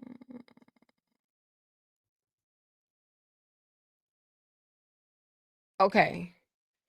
I'm gonna have to just pull up that credit report, but I'll just sing it. I thought it was gonna have a. I could have sworn I put maybe it's gonna be at the end, but whatever. Wait. Okay, so you guys don't have to screenshot this because the packet that I'll give you guys, it'll include like a full list. This is just an example. But these are common Metro 2 reporting errors. So, based on I don't even know how many credit reports that I've analyzed and read at this point. However, the point is these are I wanted to list like the most common Metro 2 reporting errors based on not only my own experiences with it, but also based on metrics that was given by the CDIA, which is who created the Metro 2 formatting, right? So this is what they listed. And remember I told you guys, and again, I'll include this in the downloads, but remember I told you guys that CRRG document, which I can show you next. But anyways, the CRRG document, which is the reporting guide that was sent to lenders, sent to them, sent to the creditors and all of them, and it's not supposed to be consumer facing. This is the list that they included to the lender or to the furnishers rather, that because the goal, let me just say this, the goal of the CDIA, which is again who establishes the reporting, formatting, and all of that, they are commissioned number one by the credit bureaus. Like they literally invest in them. So the point is they're in bed together. Okay. And the CDIA, they host like workshops and trainings and things of that nature to try to get the credit bureau or yeah, to try to get the credit bureaus and all of the creditors, including like collection agencies, to try to get them in line so that they can stop so that they can make as least mistakes as possible, right? Because obviously, their bread and butter, all of them, their bread and butter is the more information that they can report about us, the more money that they make, right? So it's a money game for all of them. So they're wanting to ensure that that companies will have as many accounts um that's reporting or that's verified or validated as possible. So they say, so they conduct these trainings, right? And you have to be approved in order to receive these trainings and these handouts. And I'm obviously not going to say a name, but I just want to shout out the credit cousins really quick, because we do have, I'll just say multiple credit cousins that are we have two that are furnishers, data furnishers, and then we have a few that works for collection agencies, and we even have one specifically that owns a collection agency. And the reason why I'm saying this is because, number one, shout out to the credit cousins, because we are definitely we are in a multitude of fields, but they send me a lot of this behind the scenes, I guess, information, right? Like, again, as a consumer, we are not supposed to we ain't supposed to have these documents, okay? Um, but it's funny because, or it's cool because when these documents op- will, like, they show us, number one, what the goal and like how the conversation that they're having behind our back, essentially, right? And one of the slides or the pages in that PDF that they gave me was very interesting, and it was this: it is literally common Metro 2 reporting errors that can lead to deletions. Again, guys, this is a screenshot. This is not my words, okay? I want to be clear. They literally, word for word, the CDIA warned credit reporting agencies and collection agencies.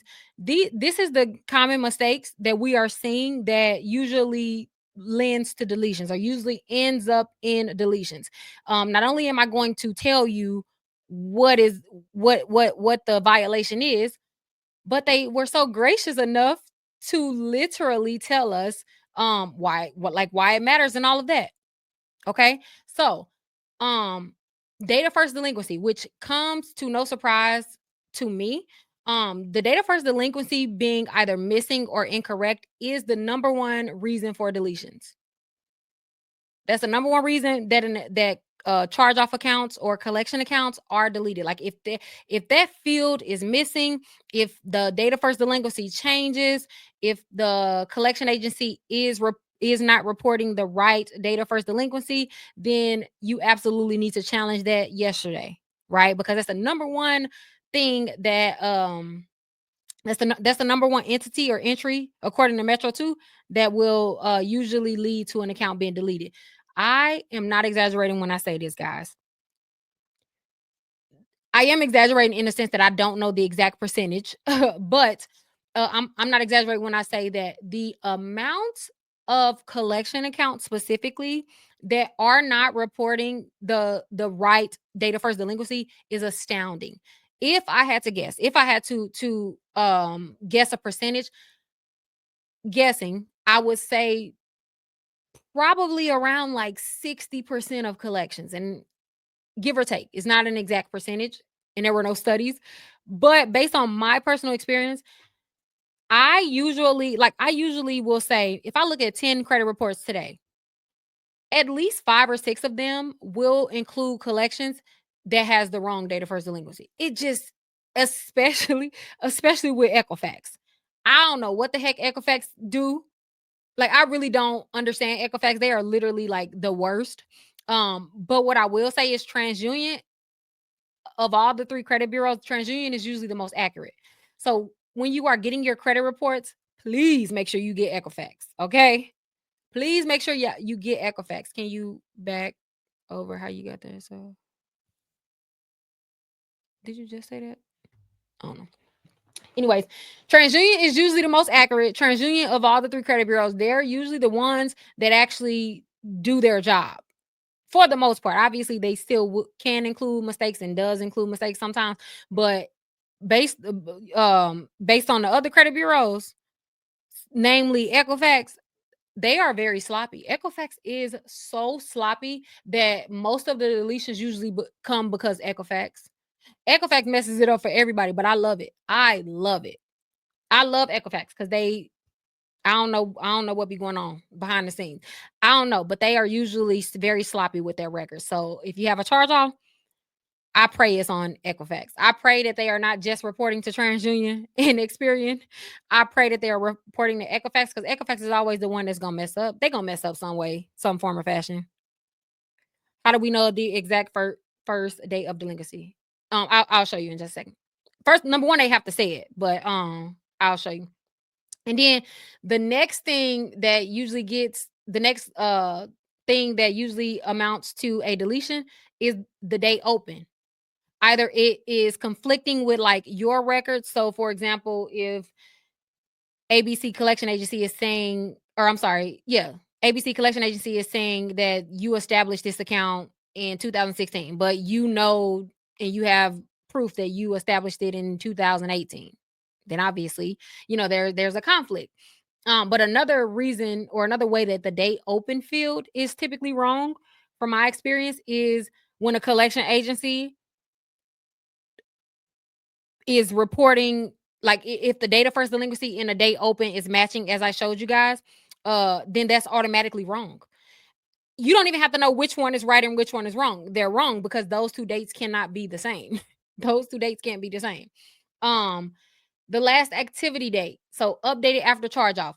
Now, I want to be clear with this one. A charge off can the date of last activity can change on a charge off if you've made a payment, to to the original creditor. Like if you have a payment agreement and a payment arrangement in place with the company, with Capital One, then there is activity on the account. So that will change. Also, one other thing that will change the date of last activity for charged off accounts is if they sold it to a collection agency, then they have to update your credit report, and the date of last activity will be based on, when they sold it to the collection agency. But other than that, it shouldn't change. Which, if it does change, then they've re-aged the account, which is a violation of the FCRA section 605. The date close, not reporting when an account is closed. So again, if a charge off account is reporting open, then it is inaccurate. A charge off can't be open. It has to be closed, and if an account is closed, it has to include a closed date. It has to include a closed date. Okay. Um, Original delinquency date. I have examples. But yeah, so again, wait, where's my cursor? Come on. Oh, yeah, I see it and I didn't even see it. Okay. So I wanted to include examples from real credit reports. So I wish I anyways, this is a quote unquote collection account, right? Um, do I have the original screenshot? I could just pull up this report. Give me a sec. I want to just pull up the report so you guys can see, because it's hard to screenshot it, because as you can see that little line break that's in here, that's on here. It makes it hard. Well, yeah, it makes it hard to see what it is. But if I can explain it, this account was under the account section. Okay. As you can see, according to this box right here, um, this part was literally like the account header saying like this the accounts. And then as you can see, Experian, in their own words, they say this section includes credit cards, real estate loans, and installment loans, which is lenders. The same thing as TransUnion said, right? This information is reported to the credit bureaus from who? Your creditors. From your creditors. Same thing as TransUnion said. From your lend, like they would have had to lend you money. Real estate accounts, installment loans, or credit cards, lending you money. So why is a collection account right under the freaking header? So as you can see, the collection agency's name is Amara Assist AR Solutions. I The only thing I know about this collection agency is they always report in the account section. I've never dealt with them personally. Like I don't think they're local to like Texas and stuff. But if you have Amara Assist, or however you pronounce it, Amara Assist, AR Solutions, I am willing to bet that they are reporting in the account section. They are a debt buyer. So what I've learned, what I've come to realize is the collection accounts that typically report incorrectly or report as an account are typically the debt buyers. Are typically the debt buyers. Um, the difference between a collection agency and a debt buyer is a collection agency, they don't usually own the account. Usually a company hired them just to collect. So their only job is to call you, bother you, contact you over email, social media, whatever the case may be, in order to get you to make a payment. Okay. Whereas a debt buyer, which notable debt buyers are like Midland Funding, LV Envy, Portfolio Recovery, Amerissist.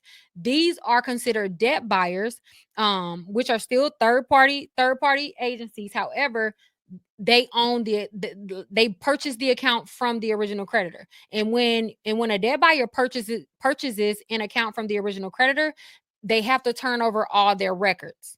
So they have more information to report. Whereas a collection agency, they usually only the companies usually only send collection agencies the required information in order for that account to report. So typically like your name, your address, the original creditor's name, the balance as of what you owe them and all of that, right? Like so they usually only have limited information.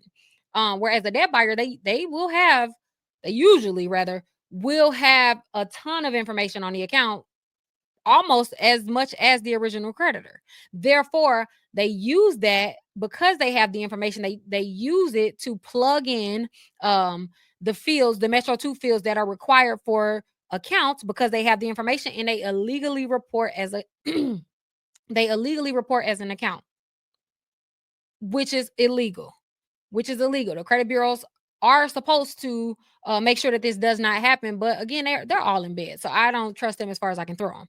But anyways, as you can see, this is a collection right under the account section. We notice this is a collection because number one, it says the account type is a collection. They think that just because they report that the account type is a collection, that it is reporting accurately. And that is not the case, because let me tell you, the sneaky thing is this. Oh, my mouth is like really dry today. Hold on.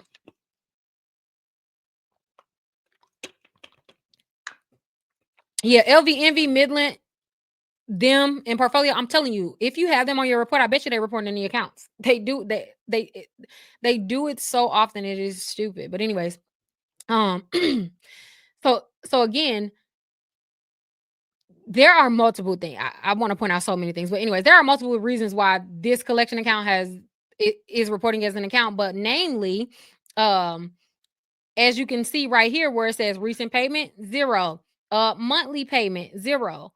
Can a collection agency include a monthly payment? How can a collection agency include a monthly payment when there's no contract in place?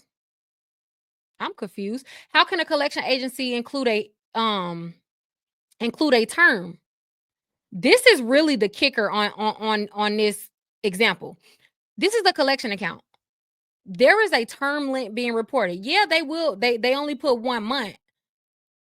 However, just that account, that portion or that part or that field not being blank suggests, even if it's 1, again, very sneaky, so I know the nuances are subtle. The fact that they are reporting a term length, a collection agency, mind you, the fact that they are reporting a term length, they are literally saying that they have a contract in place. In order for something to have a term, there has to be a term agreement. Guys, I don't care if they put a half a month. The lowest value that you can put in that field in order for an account to be considered an account is 1. That's the lowest value that they can put. Collection agencies are so sneaky that they would just put 1, right? And they would think that, most consumers won't trip on that. They won't, that's not even a field that we typically would trip on. However, them reporting a term length means that there is a term agreement. You cannot have a term length without a term agreement. They are lying, like they are lying, which is illegal. They are knowingly reporting misinformation on your credit report. And remember when I showed you guys the CDIA or Metro 2, the Metro 2 reporting guide, it says that this format, the Metro 2 format, is to ensure that creditors, lenders, or furnishers of debt, of accounts rather, are not knowingly reporting misinformation. Are not knowingly reporting misinformation. I'll just say this. If a collection agency is reporting as an account, they are knowingly reporting misinformation. There's no mistake to be had, right? There are multiple things that could be wrong with our credit report. We can bring it to the credit bureau's attention, and legally, we as a consumer, we have to give them a chance to fix it, right? Because they may have not known that it was wrong, right? That does not come into play when it comes to this, which is why I have such a high deletion rate when it comes to challenging this specifically, because if the law states very clearly that it is a violation of our consumer rights for a collector or furnisher to knowingly report misinformation, it is already a violation. It is already a violation. There is no collection agency in the world that mistook themselves for being your lender. It is not possible, guys, because they have to have a they again, I don't even have to justify that. They know that they're not your lender, but they are posing sneakily as your lender on your credit report. And you know why? So that they can control the date of first delinquency, so that they can control how long this account can report on your credit report. If if they control the date of first delinquency, if they control the date of last activity, they can control how long they will have to sue you on this account. If you look up right now, I don't have it to show you guys, but you can look it up. If you look up right now, if you look up the percentages of accounts that debt buyers take to litigation, it is about it is over 90%. So debt buyers, Midland Funding, LVNV, Portfolio Recovery, Amerisys, they are known debt buyers. Not over 90% of their accounts end up in court. If you have them on your credit reports, you've probably been summoned to court, because it is just what they do, right? The reason I'm pointing that out is they only have, according to whatever state you live in, a collection agency only has a certain amount of time in order to sue you. Some states is 3 years, some state is 7. Whatever state you live in, it depends. It varies. Um, if they can control this section of your report, namely reporting a payment history, reporting a payment history, then every single month that they report that that account is in collection, do you know that your date of last activity updates? So you will forever remain in, like, the statute of limitations will forever remain open, meaning that they will forever be able to sue you. That is illegal. That is falsifying documents. Like that, there is no if, ands, or buts about it. If you have a collection account, reporting as an account, absolutely 1000% challenge it. And you have a high chance of getting it removed, a high chance. So if you do see this on your report, rejoice. Rejoice, because great, you've caught them slipping. You've caught them slipping, and then I'll outline exactly what you need to do. Exactly what you need to do. Um, so again, there's no ifs, ands, or buts about it, which is why when I explain how to dispute it, there's a lot of steps, but it's like this, because there are steps that you need to take in a specific order, and no ifs, ands, or buts about it, because I just wanted to show you guys how deceiving these collection agencies are. Anyways, I think that's all I wanted to show you on this one. Okay, this is another example. This is from a whole different credit report. This is another example. This is a collection account, by the way. As you can see, portfolio recovery, our favorites. Portfolio recovery, right? If you look here for the debt, for the loan type, it says they're a debt buyer. Okay. And then if you look here for the payment status, it says this account is in collection. We know that. Okay, cool. If you even look at the remarks, it literally says place for collection. So what is wrong with this account? Multiple things. But the main thing that's wrong with this account is this collection agency is reporting a past due balance. I'm sorry. I'm confused. How can a collection agency report a past due balance? So what would have been considered an on-time payment to a collection agency, right? You do know that in order for an account to be past due, there would have had to been an established due date. In order for us to have an established due date, there would have had to been a contract in place. What date did you agree on to pay a collection agency? How are they reporting the balance as past due? Impossible. This is the reason why collection accounts cannot have a payment history. Because I'm gonna keep on repeating it. In order for an account to have a payment history, in order for an account to have a due date, the agreement has to be in place. The agreement, they have to produce an agreement from you into them. How can something be past due if I never agreed on a due date? I'm confused. You should be confused too, because this is deceiving. And by the way, this is a Experian. Yeah, this is an Experian report. A collection account cannot have a past due balance, guys. They can only have a balance. Yes, they can report a balance, but they so sneakily, though it's the same amount, right? And they know if as a consumer, if we're looking at this account, we just gonna scroll right past this because nothing looks or appears to be alarming, right? Because you see that the balance is 1,066, and then you see that the past due balance is 1,066. So you ain't really gonna pay no mind to that. You're gonna be like, oh, okay, whatever. Yeah, I know I owed him 1,066. No, the fact that they put a quantity or an amount in that field, it automatically assumes that they are the creditor and there's a contract in place, which requires an original creditor. They are not an original creditor. I don't care if they bought the account. They are not an original creditor.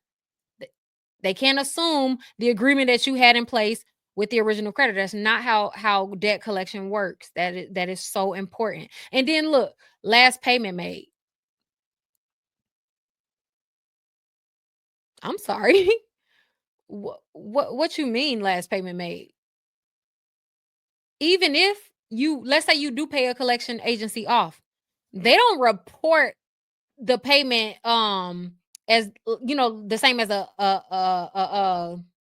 trade line like an original creditor. No. The only thing that they can do is reduce the balance.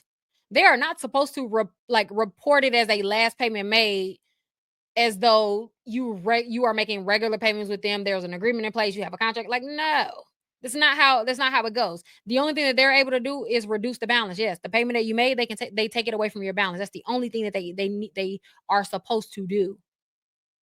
They making it seem like they didn't lend you some money and you got a whole contract in place with them. A collection account cannot have a value in the past due field. They can't, because that requires a contract. That requires a contract. That requires a contract.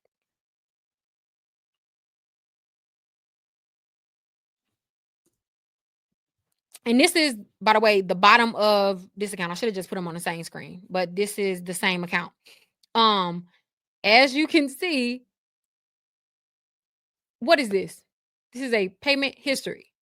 So them reporting CCCCCCC, whatever, them reporting all of that, and them reporting collection as of February. Look, oh, this is what I wanted to show you on here. This is how they re-age the account and continue to update the date of last activity, so that the account can remain on your credit report. This is how Sneak Portfolio does this. I i i don't even think that I've ever seen Portfolio reporting as a collection account, because they are notorious for this, and it drives me crazy. And this is why they sue so many people. But look, this is how conniving they are.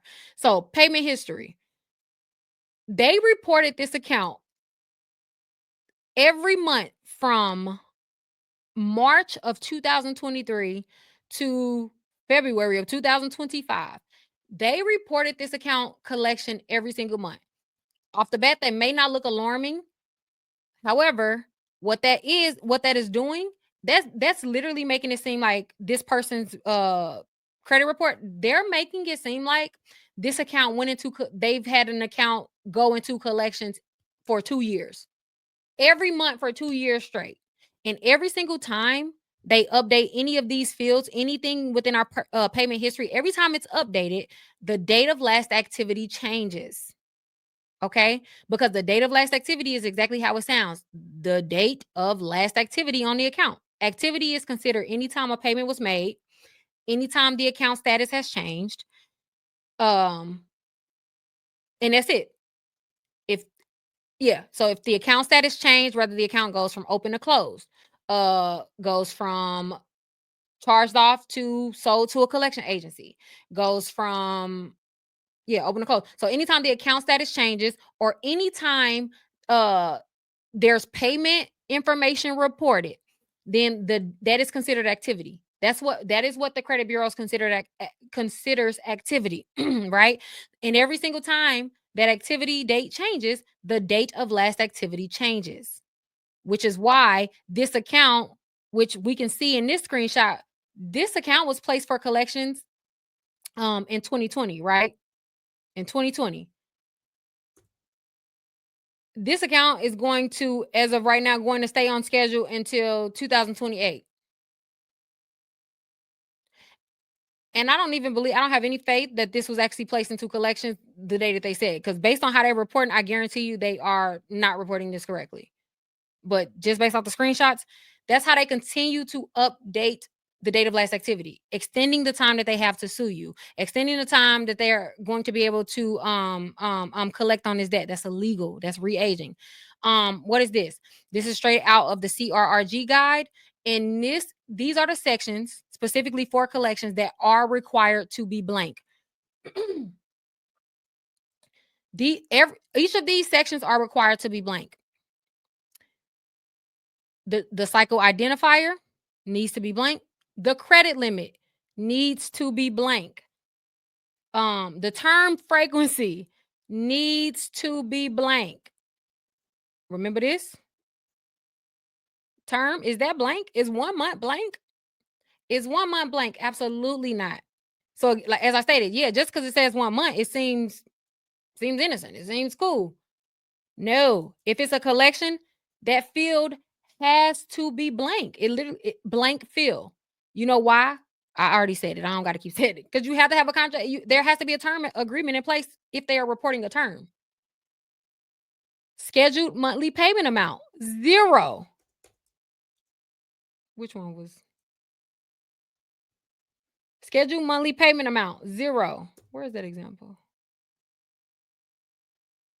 Right here. Monthly payment. 0 field. I want to be clear. 0 field. Let me tell you how they sneakily do it. They'll literally put the dollar amount 0. Again, that seems innocent. Any number in this field automatically assumes it is an amount. Yeah, just because they literally put 0, the fact that they did not leave it blank automatically assumes that this is a trade line, which is why these accounts are always routed to the account section. They are so sneaky. I'm telling you guys, they're so freaking annoying. Oh, they're so sneaky. Them putting 0, mind you, they aren't supposed to put anything. Schedule money pay, that literally says 0 fill, meaning don't fill it out. Because if you put any quantity, if you put any amount in this field, even if it's 0, it's going to automatically assume that this is an account. That's why they are required to leave it blank. Payment rating, blank field. Payment history. Y'all, I'm sorry. They just kill. Anyways, payment history, payment history profile, blank field. This look like a payment this is a payment history. Look, payment history. This is considered a payment history profile. Can y'all see that? Yeah.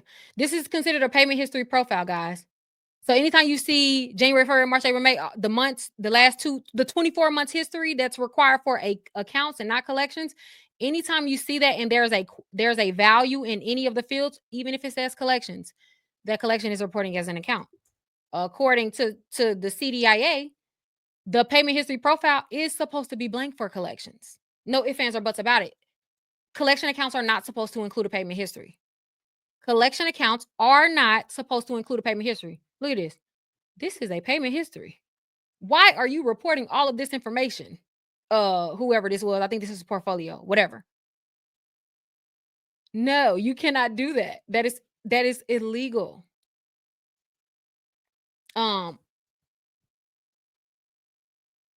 Yeah. So again, and this is directly in the guide that you got, and I want you guys to look, because we could have been looking at that guide all day. Like, they stress me out. Okay, here's another example. This is Midland. This is our other favorite. I made sure I got an example of our favorites: Midland Funding, LV Envy, Portfolio Recovery, Amerisys, because they are the main contenders. All right. So what are you looking at here? This is yet again another debt buyer reporting as the original creditor. What is wrong with this? What is wrong with this? Collection accounts can't report a term. They did exactly what portfolio just did in the other example I showed you guys. As you can see, they'll do the term 1 month, 1 month. It should have been a line, like how it shows right here on recent payment. If anything, it should have been a line at the very they cannot report a value in that field because it automatically assumes that there's a contract and agreement in place and that they are an account. But you see, this is a different count. This Midland, the other one was portfolio. You see how they all do this same sneaky thing. And by the way, I wanted to show you it on different credit reports. This is an Experian credit report. This is a Equifax credit report. And this is a TransUnion credit report. I wanted to show you how it looks on each of them because they are very sneaky. Anyways, if any collection account has a term, if there's a value in the term, even if it's 1 month, and usually it will say 1 month. Actually, that's what I always tell you, suggest that when you download your credit reports, control F and just search 1 month. Just search 1 month. And usually any account that it brings up, it's a collection account posing as an account, because any real account that you have, your term is more than 1 month. You don't we don't open up a loan for 1 month. Like that won't even report on your credit report. So anytime you see 1 month, that is a dead giveaway that is an illegal account. Just spotlight search 1 month on each of your credit reports. Another thing, it was something else on here. Individual original balance. Look, balance updated this month. Balance updated. So every single time that balance updates, the date of last activity updates. This is so ridiculous. This is so ridiculous. And look, for the status, where it say status. Anyways, oh, right here. I forgot I put the screenshot under. I can't see the whole screen. That's why it threw me off. But anyways, this is a screenshot again directly from the guide. By the way, these are screenshots that I sent to the credit bureaus. This one, the bottom one. So this is I want to open up the document and show you guys, which well, whatever.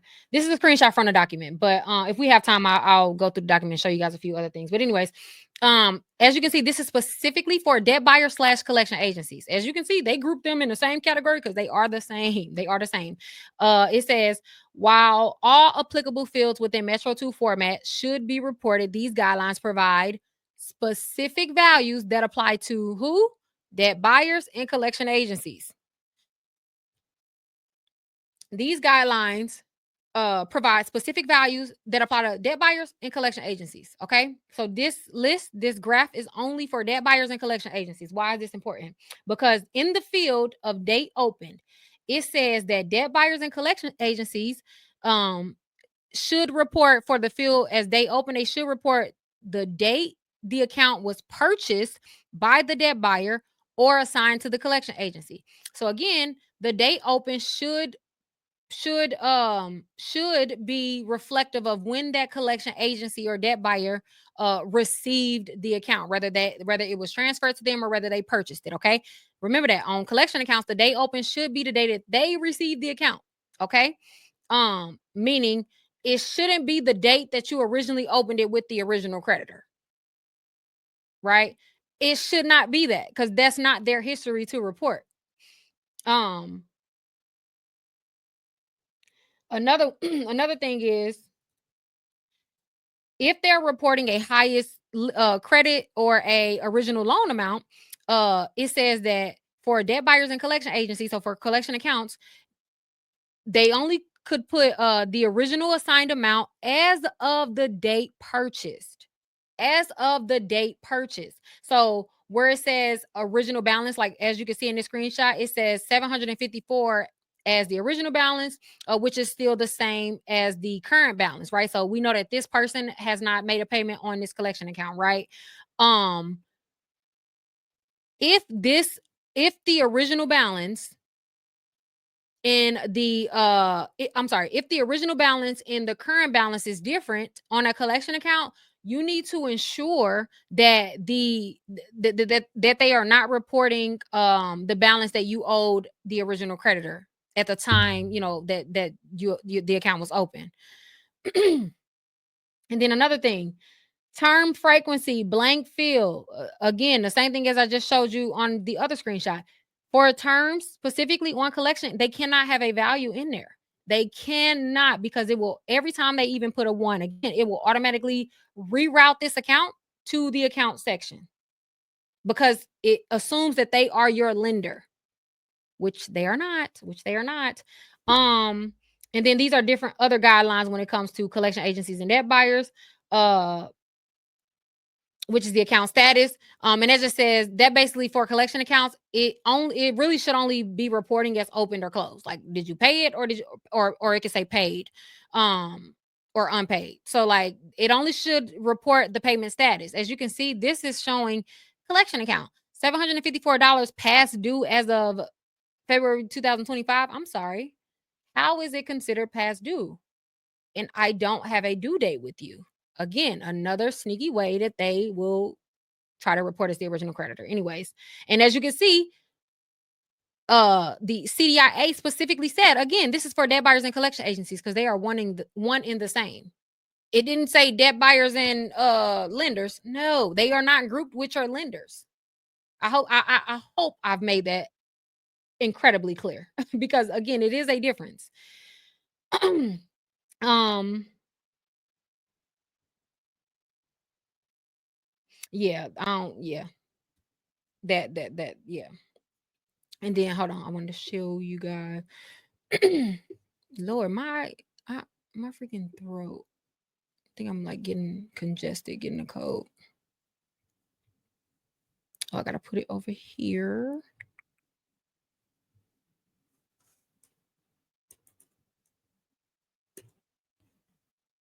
Um, yeah, I'm liking having the double screens now. Still taking some getting used to, but it is so much better. Oh, I ain't know how to make that big.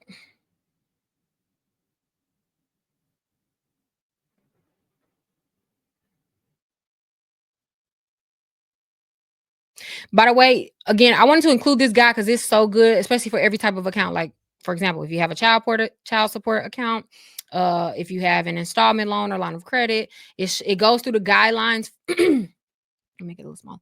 It goes through the guidelines of how every account type is supposed to be reporting. Hold on, I wanted to show you.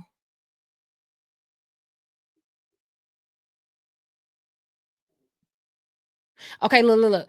So on page, what page is this? Whatever page this is. I think this is like 3 or something. But anyways, when it comes to the automated data reporting, which is how the credit bureaus report, everything is automated now, right? So when that started to be an uptick of automation, because back in the day, obviously it used to be like a human would verify these accounts and there were less mistakes on our credit report, right? So the credit bureaus has switched to automation. um and so the CDIA had to come up with an entire new guideline for the automation process, right? And one of the things that I found interesting, and I used a screenshot of this for one account, and it was a success. But anyways, this is what the CDIA considers accurate when it comes to automation, right? So in 2010, the Fact Act Data Furnisher rules define the term accuracy. So what is considered accurate?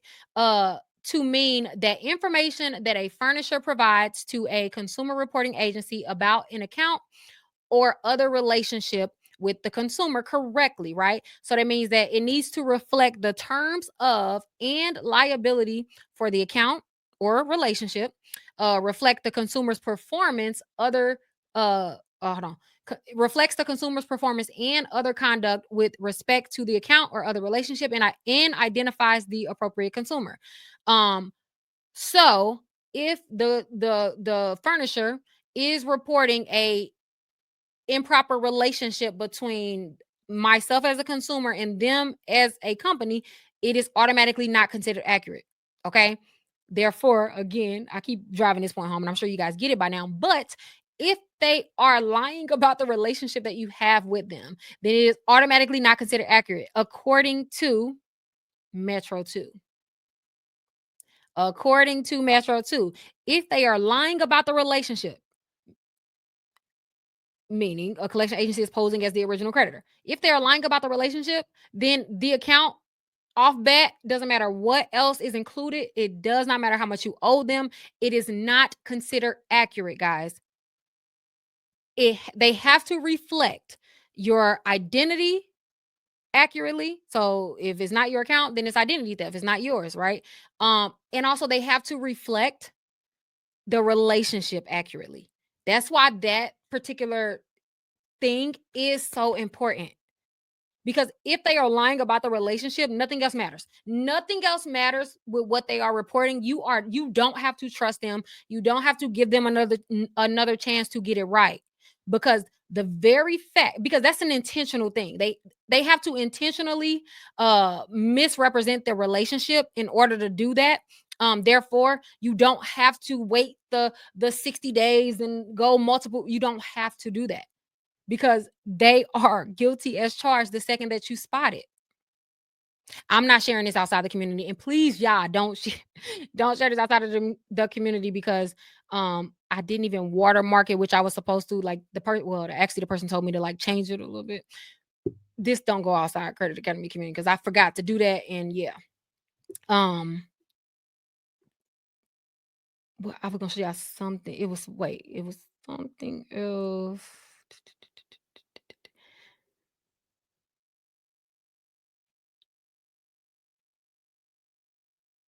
I can't wait till we talk about student loans.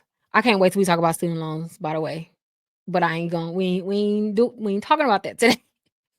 Um, but yeah, this freaking document, guys, I'm telling you, this document is so freaking valuable. You can't even buy this. You can't even buy. I wish I used to I tried to get this document because I knew about the document since like 2017. I was not able to get my hands on the actual PDF from this meeting. They have an annual meeting. I was not able to get it until literally probably like 6 to 9 months ago. I think it was probably about like 9 months ago.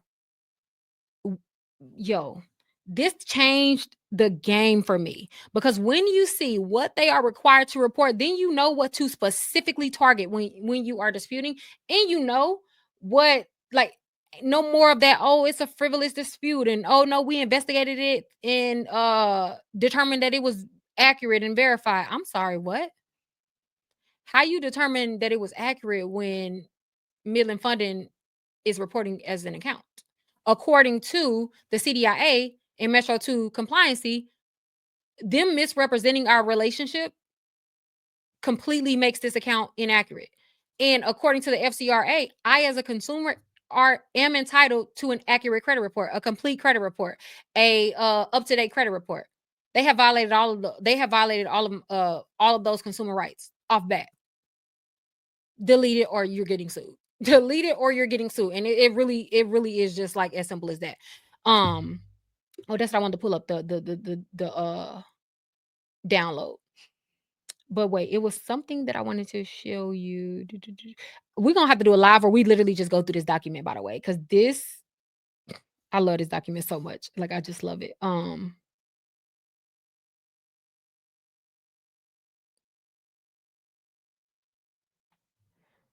Hold on. Format of it.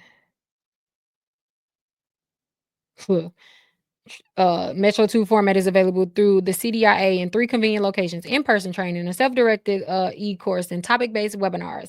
You got to get approved to be at their trainings. I was not going to get approved. But no, it was something else that I wanted to show you, and I just cannot remember right now, but whatever. I don't want to keep you guys waiting. By the way, this whole document is just giving companies advice on how to not get sued, basically. Basically, because all of these are suable offenses, by the way. Dang, it was something that I wanted to show you guys, but I can't remember. So I'm gonna show you the how to challenge it.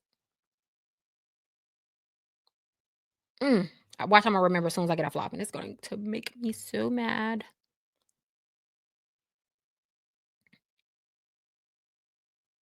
That's gonna make me mad. Okay, whatever. Let me,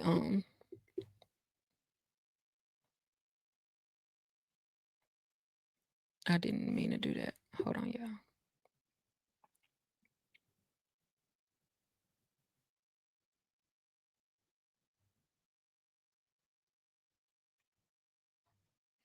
Alright. Ooh, come on. Don't start loading slow now. We've been doing good, computer. We've been doing good. What is you doing? What is you doing? Hold on, yeah, I'm trying to bring up the document.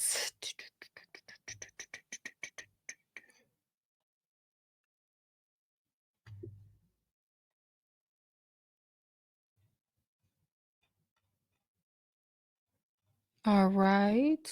Oh, I hope this is big enough. Yeah, this computer's on the low. Slow, slow, slow. You see 1 month on yours? Just sure. Just like that's good. That is good for you because now you know that they are in violation.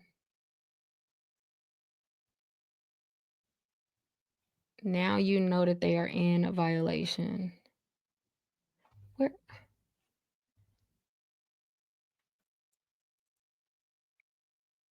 Come on. Is this it?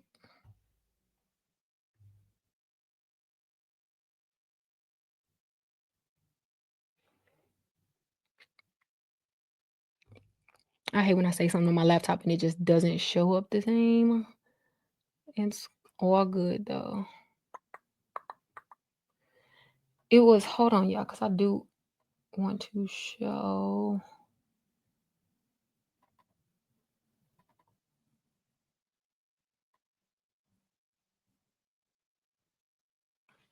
Come on. Are you kidding me?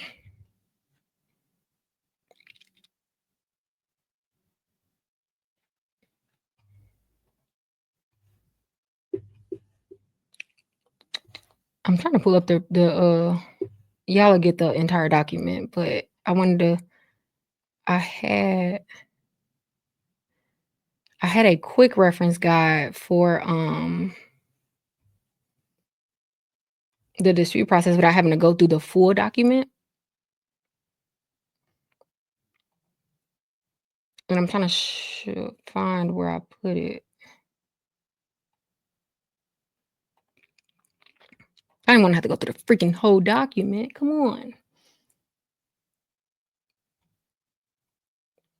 Give me just a second.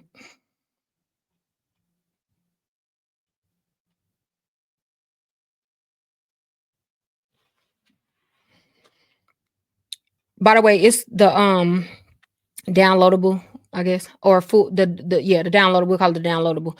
The downloadable includes multiple ways to challenge charge-offs, challenge it based charge-offs and collections, but really specifically charge-off.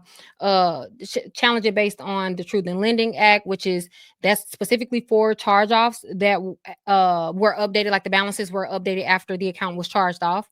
And then it also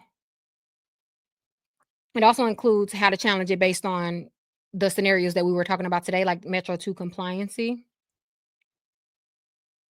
And I had a quick reference guide for presentation purposes because pulling up the full document is literally too much. I know I put it, what did I save it under? I'm gonna have to pull up this whole freaking document. I did not want to.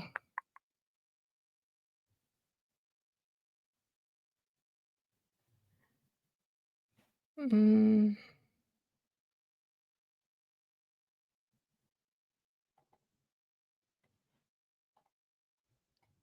okay, this is, let me make it bigger.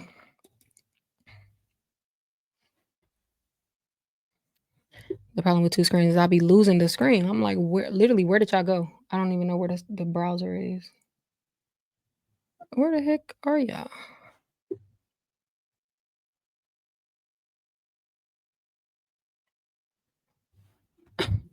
hold on, yeah. I literally can't find a window. Oh, here I go. Okay. Dang, it's been 2 hours? What in the world?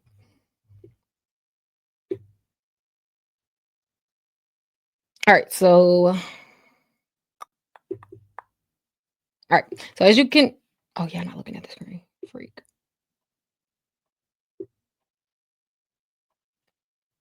That's what I get for having 100 things up. Okay, so this is just a quick reference guide.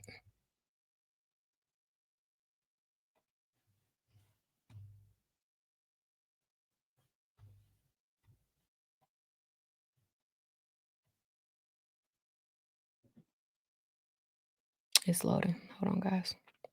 This is a quick reference guide. You will have the download that you guys have is it's a lot more comprehensive. Um, but this is just the QR. So if you want to determine like, is my charge off disputable basically? Like do I have a good chance of my charge off getting deleted? And I made like a quick list and we're going to go over it. The heck? Why? Come on. Yeah, this computer been doing good all night. Do not start acting up after we are 2 hours in. I'm trying to exit out some of the windows that I'm not using. Perhaps that will help. Perhaps that will yeah, the kit. I don't know why I keep saying yeah, the kit.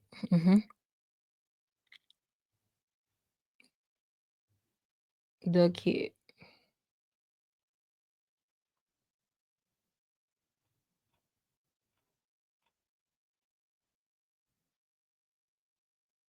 Okay, I'm just gonna pull up this one, whatever.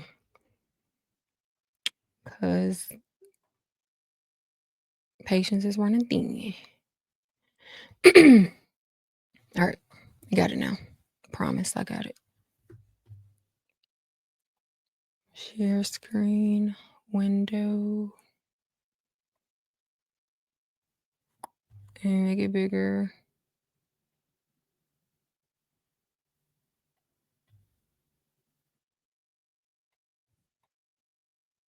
Okay. How do I? Okay.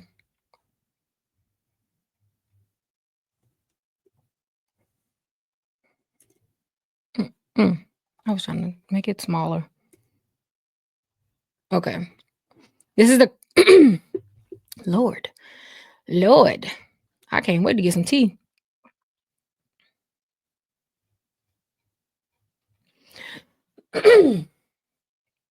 Okay. Where do I want to start on here?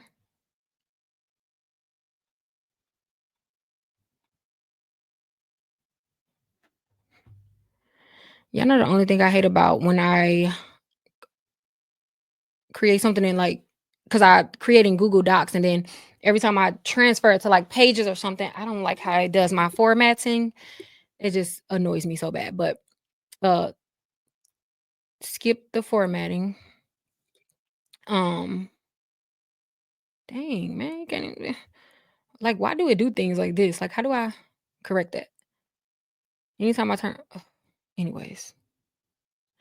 So in the kit is a PDF, which is what this was originally before I imported it into Pages and it messed up the formatting. So I say that to say when you guys get it, it's going to be a lot more user friendly. And it's not going to be jumbled up like this. Like I don't know why it's doing that. However, the point being is this is I wanted to combine what is it, 6 ways or 7 ways? Yeah, it's 7 ways that I have specifically gotten charge off accounts that were previously verified, validated, previously disputed, were not able to be removed, still remained on the credit report. Um, I refer to accounts like that as like the hard accounts, right? So you could have maybe disputed this 10 times, right? And the credit bureaus have constantly verified or validated it, or honestly probably ignored you at that point, or sent you that stall tactic where it's like, your dispute is frivolous, etc. I specifically only included tactics that got those accounts removed, meaning the hardest type of accounts. Um every method that I show you that'll be included in the kit, and it's step by step, and obviously it includes the letters and stuff. It it has worked, right? So there's a high chance of deletion. Doesn't mean 100% chance. So I want to be clear about that. However, it is the most effective way that I've used, that I've witnessed, experienced since 2016, since I've been in the industry, literally, when it comes to this account type. So super exciting to finally increase the testing pool. So if you have a charge off account, especially if it meets the requirements or the guidelines for any of these instances, I am begging you to please utilize the kit and follow step by step. Okay, it's really simple. It's not even hard, but I want you to follow step by step, because I will be keeping track of the results to, just to see. I've only tested it on 28 credit reports, right? So as I always tell you guys, I only know but a few people personally, especially ones that like have a charge off or something like that. So my testing pool was only 28, and out of 28, there were I thought it was 19, but it was 17 when I checked. Out of 28 charge offs, um 17 of them were deleted as of now, and because some could still possibly be deleted, but as of today, 17 of them were deleted. I don't know if you guys know anything about charge offs or whatever the case may be. uh, to get a charge off deleted, typically you only have about a 20% chance, just based on anything really, because charge-offs are known to be the hardest account types, like the hardest account to get removed because it's still with the original creditor, etc. Right? Those are the hard hitters. So the fact that there were 17 deletions out of the 28, that is promising. I'll just say that is extremely promising. But I want to continue to test it. So if you guys have a charge off, and if you're new to like the community, I used to do this a lot in a Facebook group, but what I would do is, if I find a new way or a new method to challenge an account, I then put it out, and I, allow the credit cousins to test it, and then it allows me to retrieve data, the data, like to see how the credit bureaus respond. I like to follow the process, so I know, okay, this is how they're going to respond, so then I know how to prepare to follow up. This way, the way that we are challenging this specifically, Metro 2 challenges or Truth in Lending Act challenges, they cannot be automated as of yet. As of today, we have not found a way to incorporate it into the Dispute Hub portal, which is why this method is not going to be something that you're going to be able to do through the Dispute Hub. You have to do this manually. Another thing is, I don't know if it will ever honestly be automated. Because there are multiple steps, like the CFPB complaint and things like that. So I don't know if it'll ever be automated. I kind of actually I prefer to keep this process specifically manually, because it is super effective manually. And I believe that if we start to automate it, it's not going to yield the same results. Um, so yeah, wanted to just give kind of disclaimers, and this will all be explained in the packet or whatever. And this is just a quick reference that I just put it all on one sheet just to show you guys really quick. But um the Metro 2 violations cheat sheet. So all this is based on what all of it is based all of these is based on that the PDF, the document, the CDIA reporting guide, but these are specifically based on the things that they even said would yield to deletions. And the only thing that I added was the how to challenge section. That's it. I just made it more consumer friendly, essentially, because they included their language, which is confusing, but I just reworded it so that it can make sense. But anyways, the data first delinquency is going to be the number one contender. Of the 17, I want to say the data first delinquency really honestly took up more than like 11 of the deletions. It was responsible for like 11, or I think maybe even 12 of the deletions. It was because of the data first delinquency. Usually it's either missing or incorrect. The date open, I don't remember the rest of however many with the rest of them. I just remember date of first delinquency because it was the biggest one. But the date open, typically with a collection account specifically, they are usually reporting the date that it opened with the original creditor, which is a major red flag as I showed you guys. The date of last activity. Again, a collection account cannot report a payment history. So if the date of last activity is constantly updating and you have not made a payment to on that account, um, violation. Um, the date closed.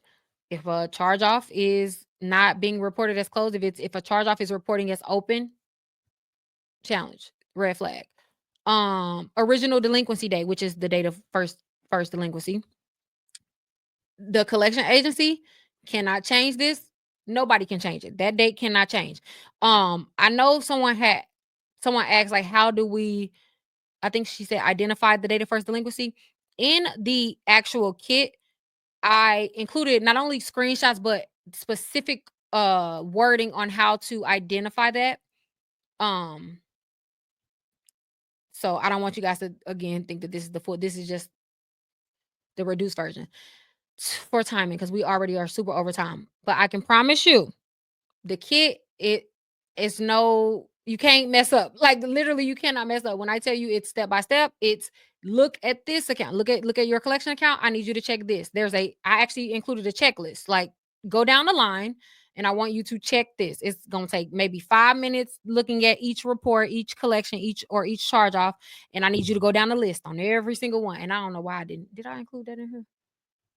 Nope, because I had just did this like right before I went live. I was like, you know what? Let me just put the main things on one sheet. But anyways, there's a literal checklist. I just need you guys. If you are going to be a part of the testing group, I really need you to follow step by step. And in the testing group within the community, we'll actually have a space dedicated to it, and I'll also include it's a video that I've already recorded where I'm sharing a screen, and I'm walking through it with you. Like again, you can't mess up. You literally cannot mess up as long as you follow step by step. That's it. That's it. That's all I want y'all to promise me is y'all gonna follow step by step. Um, this is honestly all based on the document. Like, I don't think that we need to go over each line item again. But here is where we'll end it for this video. Now, how to request and verify Metro 2 data. It is in this step is important. So yes, I do want to include this. Number one, you have to retrieve in black and white. You have to have your raw Metro 2 data. How do you get raw Metro 2 data? There is literally only 3 ways that you're able to get Metro 2 data that is suitable for this method, okay? Number 1, you request your official credit reports from annualcreditreport.com. As long as you have that downloaded, you have your credit reports downloaded. If you can get Equifax, please get them. But anyways, as long as you have your credit reports downloaded from annualcreditreport.com, you have a Metro 2 you have your raw Metro 2 data, therefore you can challenge it. If you are not able to get it from annualcreditreport.com for whatever reason, LexisNexis, if you request a full file disclosure, LexisNexis will actually send you 300 pages of information, but of the 300 pages, they will include your Metro 2 data for collections accounts. You have to request your full file disclosure, though. Not just your LexisNexis file, you have to say full file disclosure. Okay. And then the only other way you're able to retrieve your Metro 2 data is if you request it directly from the furnisher. I'm going to be honest, they're not going to send it. What they're going to send is like a bill. What they're going to send is your like a reduced version of your credit report. Like they'll send a very consumer friendly credit report. So technically you can get it from them. I wouldn't trust it. I wouldn't trust it.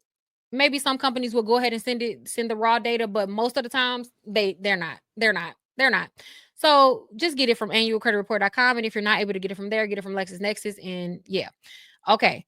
Now, this is just a sample. Again, your kit will include the actual letters, but this is how simple the letters are. They're not long letters. They aren't. You know how if you've sent disputes in the past, like we will word some things and use legal jargon and all. You don't got to do that with this method. This is literally how I worded it. I would say, if I have found a Metro 2 violation, I would say I'm disputing the account with ABC Collection. The account number is 123. This account contains Metro 2 format violations that render it legally inaccurate under the FCRA specifically. And then, depending on what you found in violation, you will list that. Please remove it off my report, or I will look to further it. Blah blah blah. Right? It is that simple, guys. It is that simple. But the only way it works is if you have either a picture, a screenshot, uh, or a copy of your official credit report. I have found that when I have raised an issue on these violations and it did not include a screenshot or of the actual violation, the credit bureaus were more likely to just mark it as frivolous or go ahead and like validate it, right? That doesn't necessarily mean that I couldn't follow up, and I did on some, which ended up having to bring the CFPB in it and all of that. But what I have found is when you include that screenshot, the process is a lot shorter. I'm talking like deletions in under 30 days for some of them, not all, but I noticed that it was a lot faster than a typical like dispute process. Um Again, very simple. They by the time that they are in a Metro 2 violation, it's done. Like there is not like a back and forth like I explained. Um Now, that's what I just said. This is supposed to be at the top. Now, this is also in the kit. I should at this point I should have just brought up the kit. But anyways, also in the kit, I wanted to include a section of how they are going to respond. So again, based on my experience, these are the top ways that I noticed that they responded. Is it going to show the full freaking chart? Whatever. What they typically will do is send you a letter and saying, "Hey, we verified this account." So verified as reported is usually what they will say, right? Um, that just means that is a generic verification. If they respond at all to any of your Metro 2 reporting violations with verified as reported, you know off the bat that they didn't even do a full investigation. And they just issued you a generic verification. Okay. Off the bat, you know that. Off the bat. Um, Specifically because when you are challenging a Metro 2 formatting issue, you have proof. Like it's in black and white. It really they can't deny it. They are reporting incorrectly. Um, so if they say verified as reported, they're literally saying that, hey, we seen that it was wrong and we still choose to say that this is verified. Okay, well, now you're either going to get sued or you're going to remove it. And I'm not going to go back and forth with you. Anyways, another way that they responded was updated as requested. That was the one that I received the most. That one and the one under it. Specifically for Experian, they typically will send you a response saying updated as requested. If they say updated as requested, still check it, but that typically means that um I'm getting ahead of myself. I'm sorry. Updated as requested mean that whatever you challenged, they changed.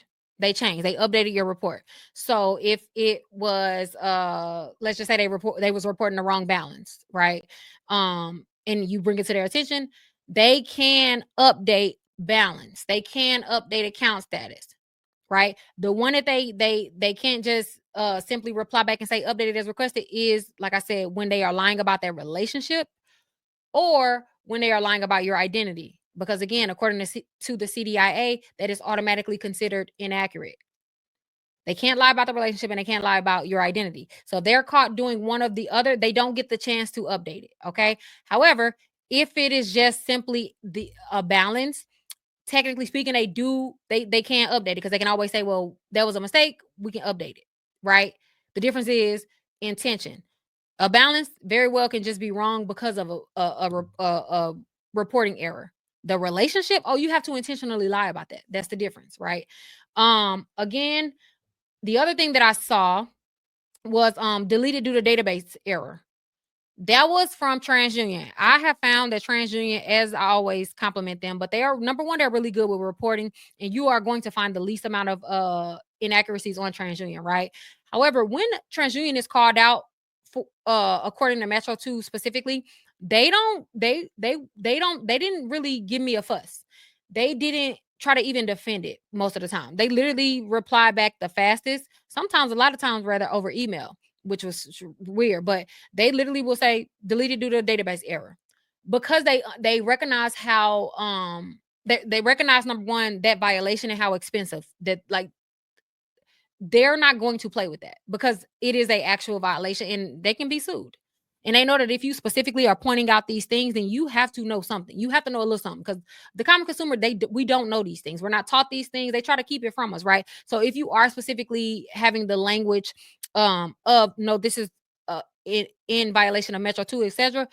TransUnion was like, I don't want no smoke. I didn't even have to file a CFPB complaint. They literally was like, deleted due to database error. Like, you got that, you got it. TransUnion was really good. Experian was okay. Equifax, they're gonna be the ones you gotta fight with. I'm just gonna let you know. Okay. This is cut off, but it did say unable to verify. This one, this one was the most aggravating response because it is a lie. It's a lie. What they're saying is like, oh, we couldn't find the account you're talking about. That I noticed that specifically when I did not include a picture. Even though I included the account number, the name, da da da, it was no question that they should have they could have found it. However, I their way of getting out of it and one of the 11 that were not deleted, we're currently in the process of responding to this one. So that's why I said like it could actually increase, but whatever. Unable to verify. What do you mean unable to verify? Of course you already know it was Equifax. Of course. Of course. So yeah, they'll either respond, they'll literally say like we can't match an account. So please do not please send them a screenshot or a picture. And then our ever so famous investigating is that's when they just send you that letter saying like, "Hey, your account is currently being investigated." Da, da, da. You don't respond directly to that until it has surpassed 30 days. Well, 45 including weekends, right? Um because that's just so these are all of the responses that I received rather, right? So this is what you can expect. Again, in the kit for each response there's a next step, right? So at every part of the process, you will know your next step. Okay. Um,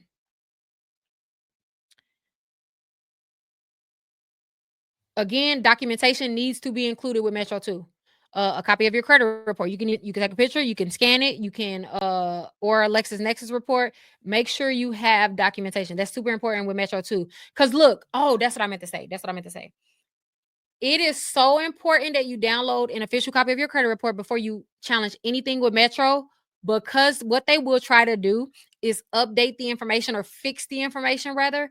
Um and then the next time you go and let's say download your credit report, you have no record of how it was reporting. Because again, if they lie about the relationship or they lie about your identity, that's they can't fix that, right? But unless you have proof that they were reporting like that, then you don't have any proof. Like literally, that happened to me. I think 3 times. I made the mistake. Ooh, I made the mistake of calling things to their attention or challenging things. Um, and number one, I didn't include the picture, but also I was just going off of the smart credit report, like the credit monitoring report, right?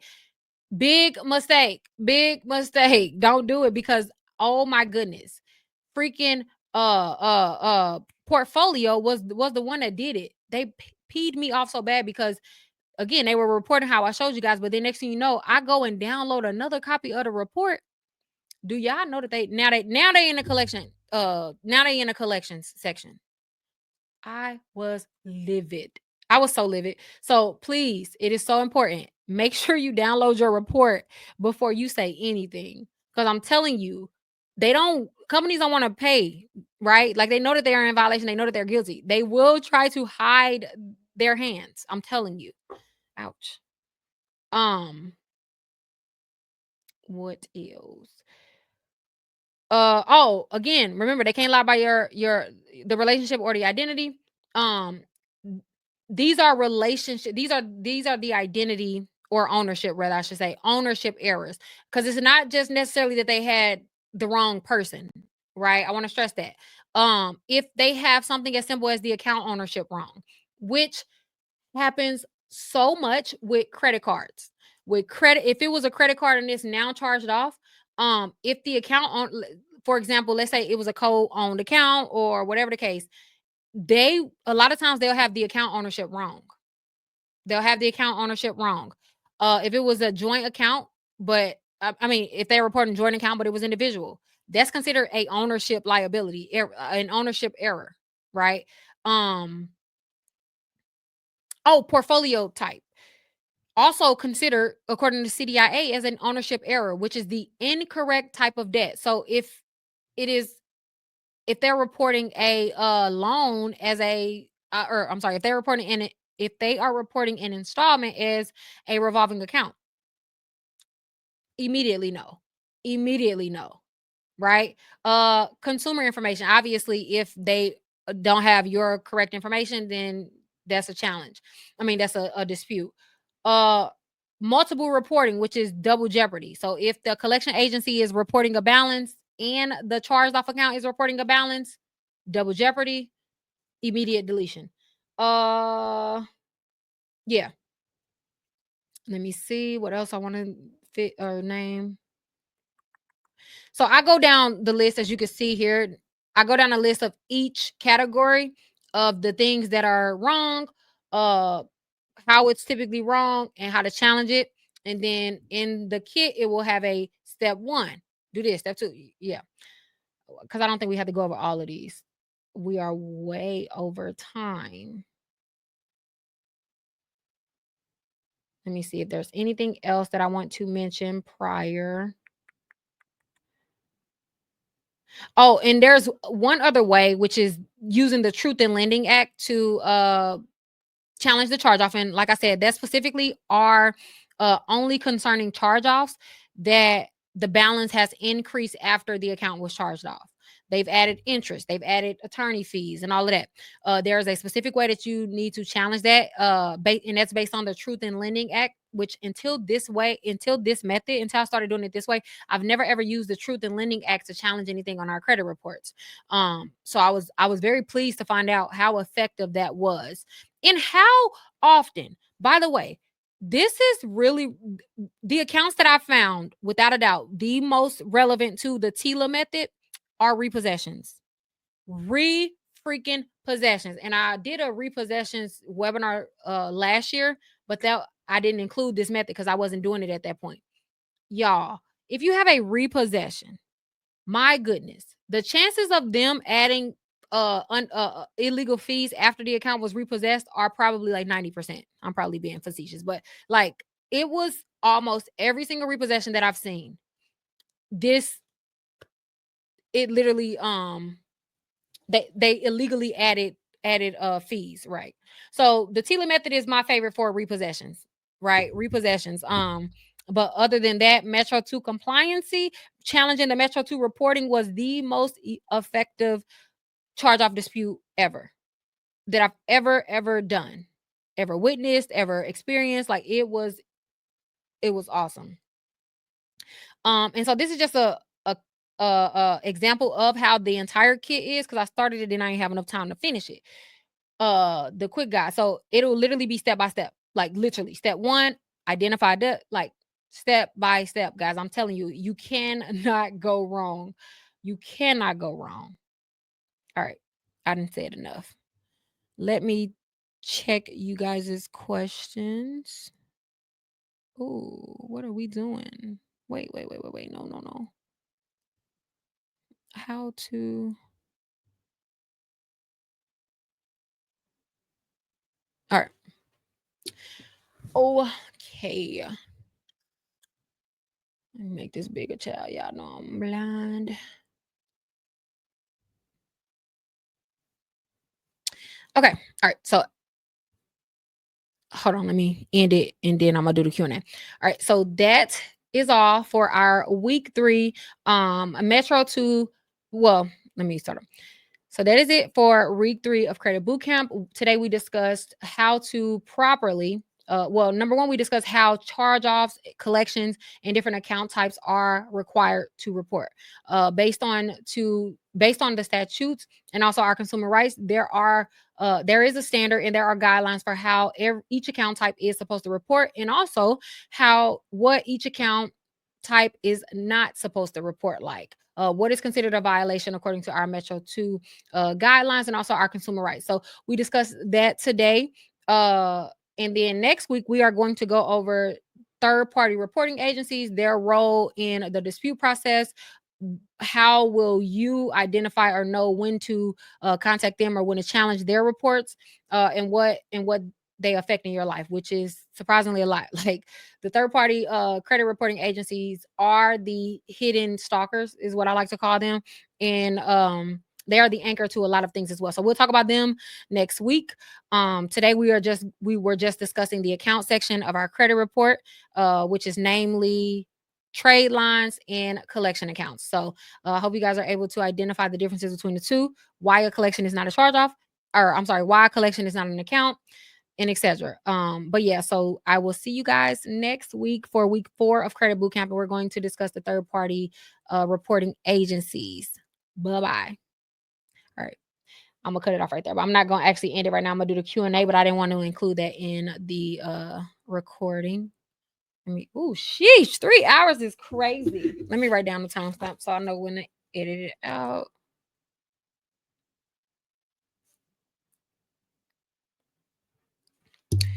Q&A starts.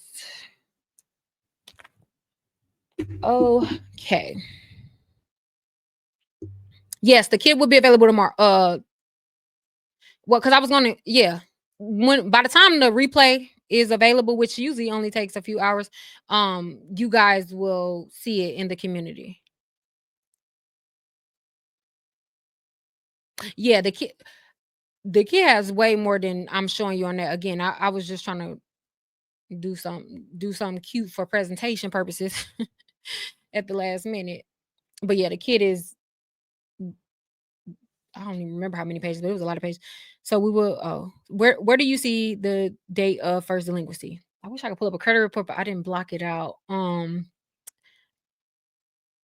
I will I'll post a screenshot in the group, but I'll just go ahead and put it in the kit, a screenshot, because it still has the account number and it ain't my report. So I cannot show it right this second. But it will say, it literally will say date of first delinquency, or it'll say charge off date, which in the presentation, I believe I had a screenshot of that. It'll either literally say date of first delinquency or charge off date.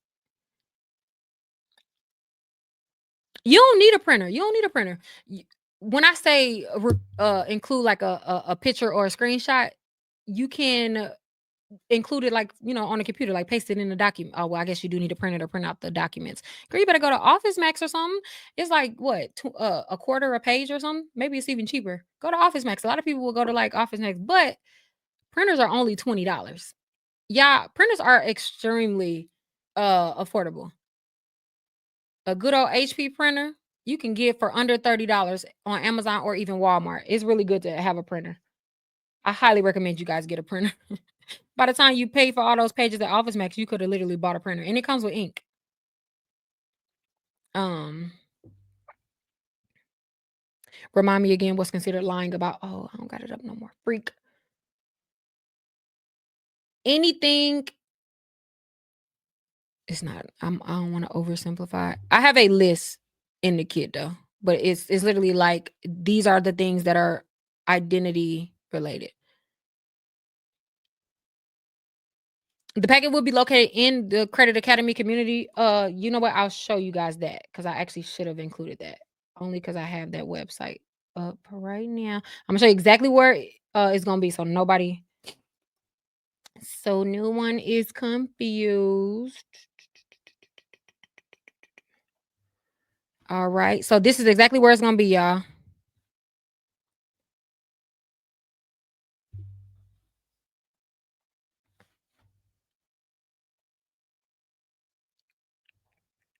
Okay, so this is the community, right?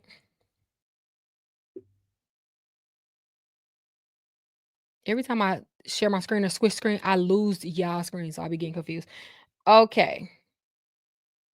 All right. So this is the community. If you go down, there is a group. There's a space that's called Credit Bootcamp, right? If you click on week 1, it will have the week 1 replay and all of the downloadables. And then if you go to week 2, it'll have the week 2 replay and all of the resources, right?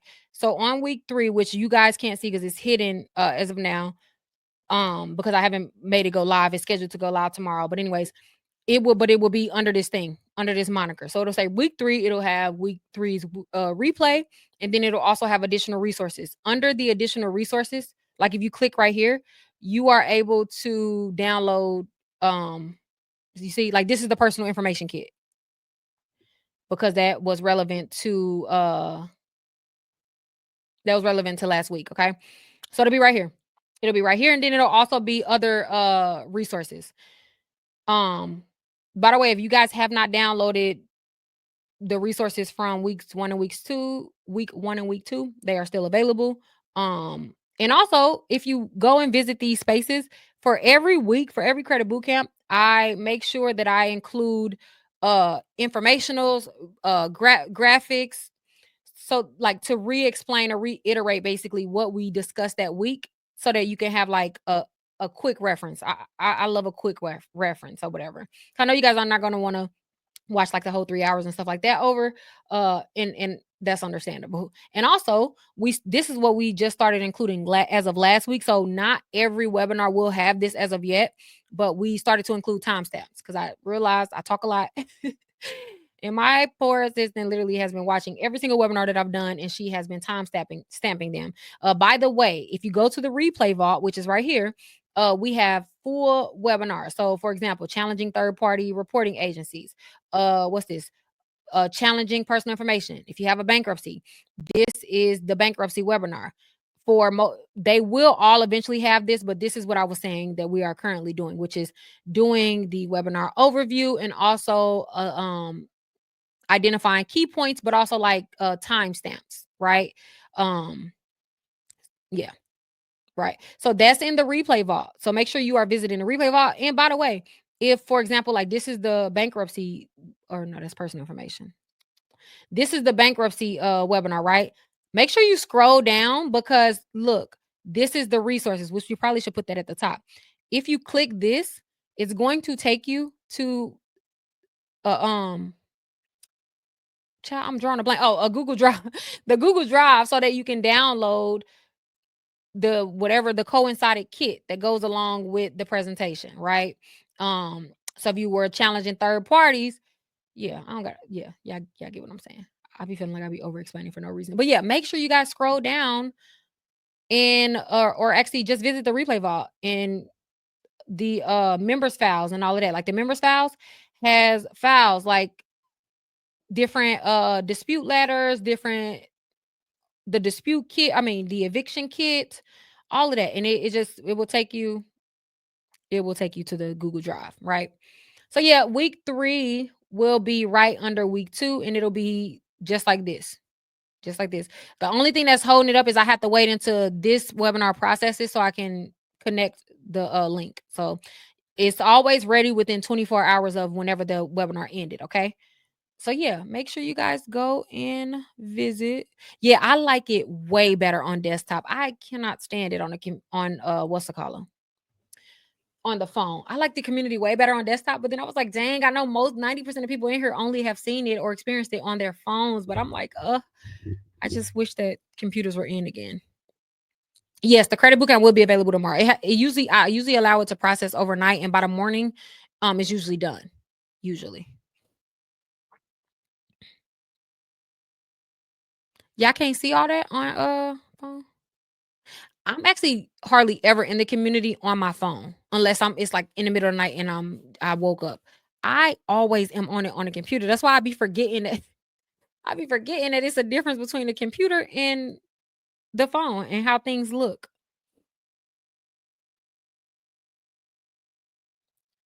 Y'all don't see don't play. Stop it right now.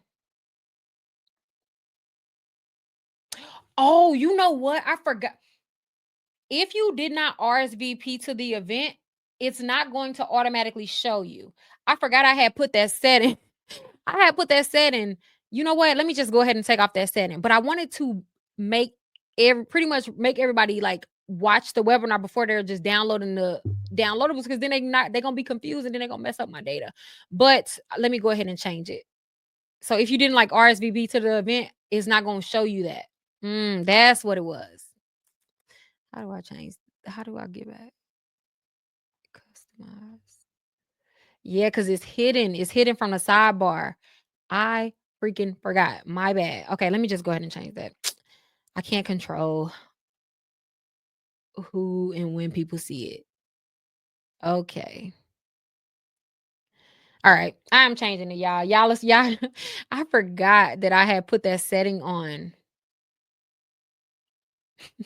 That, you know what? That makes sense, because if when I look at how many people are in each group, it is a big difference. Like week 1 is like 900 people in there, but then like week 2 is only it's only 300 people.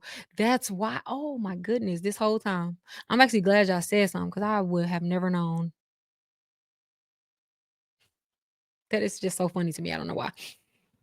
All right, y'all will be able to see it. Y'all gonna have to exit out the community, like actually shut the app, or close out on the app rather.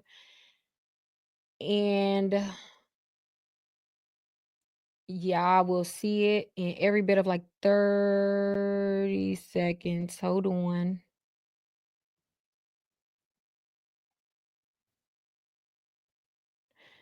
Okay. Oh, actually, okay. So I can alert everybody. I'm just gonna alert. I'm just gonna send a notification. So in just a second, you should receive a notification.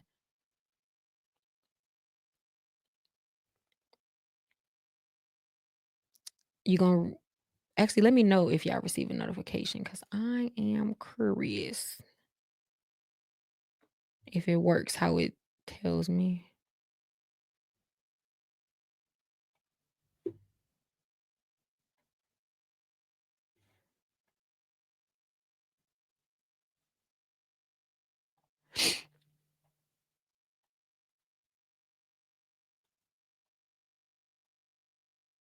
All right, it's loading.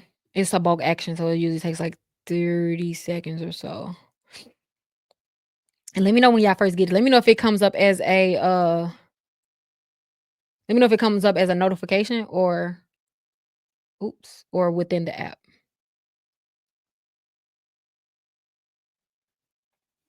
I wish I could see it.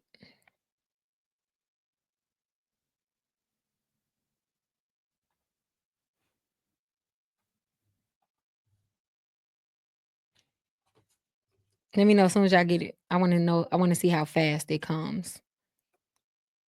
How fast it comes. Ain't nobody received it yet, because it told me it sent it to half the people already. It's still loading though.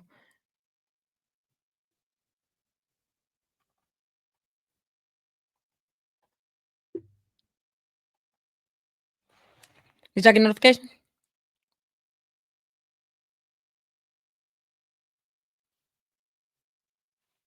It's still loading, but still. Some people should have got it. They said they claim they sent it to it's 23% done. Now 43%.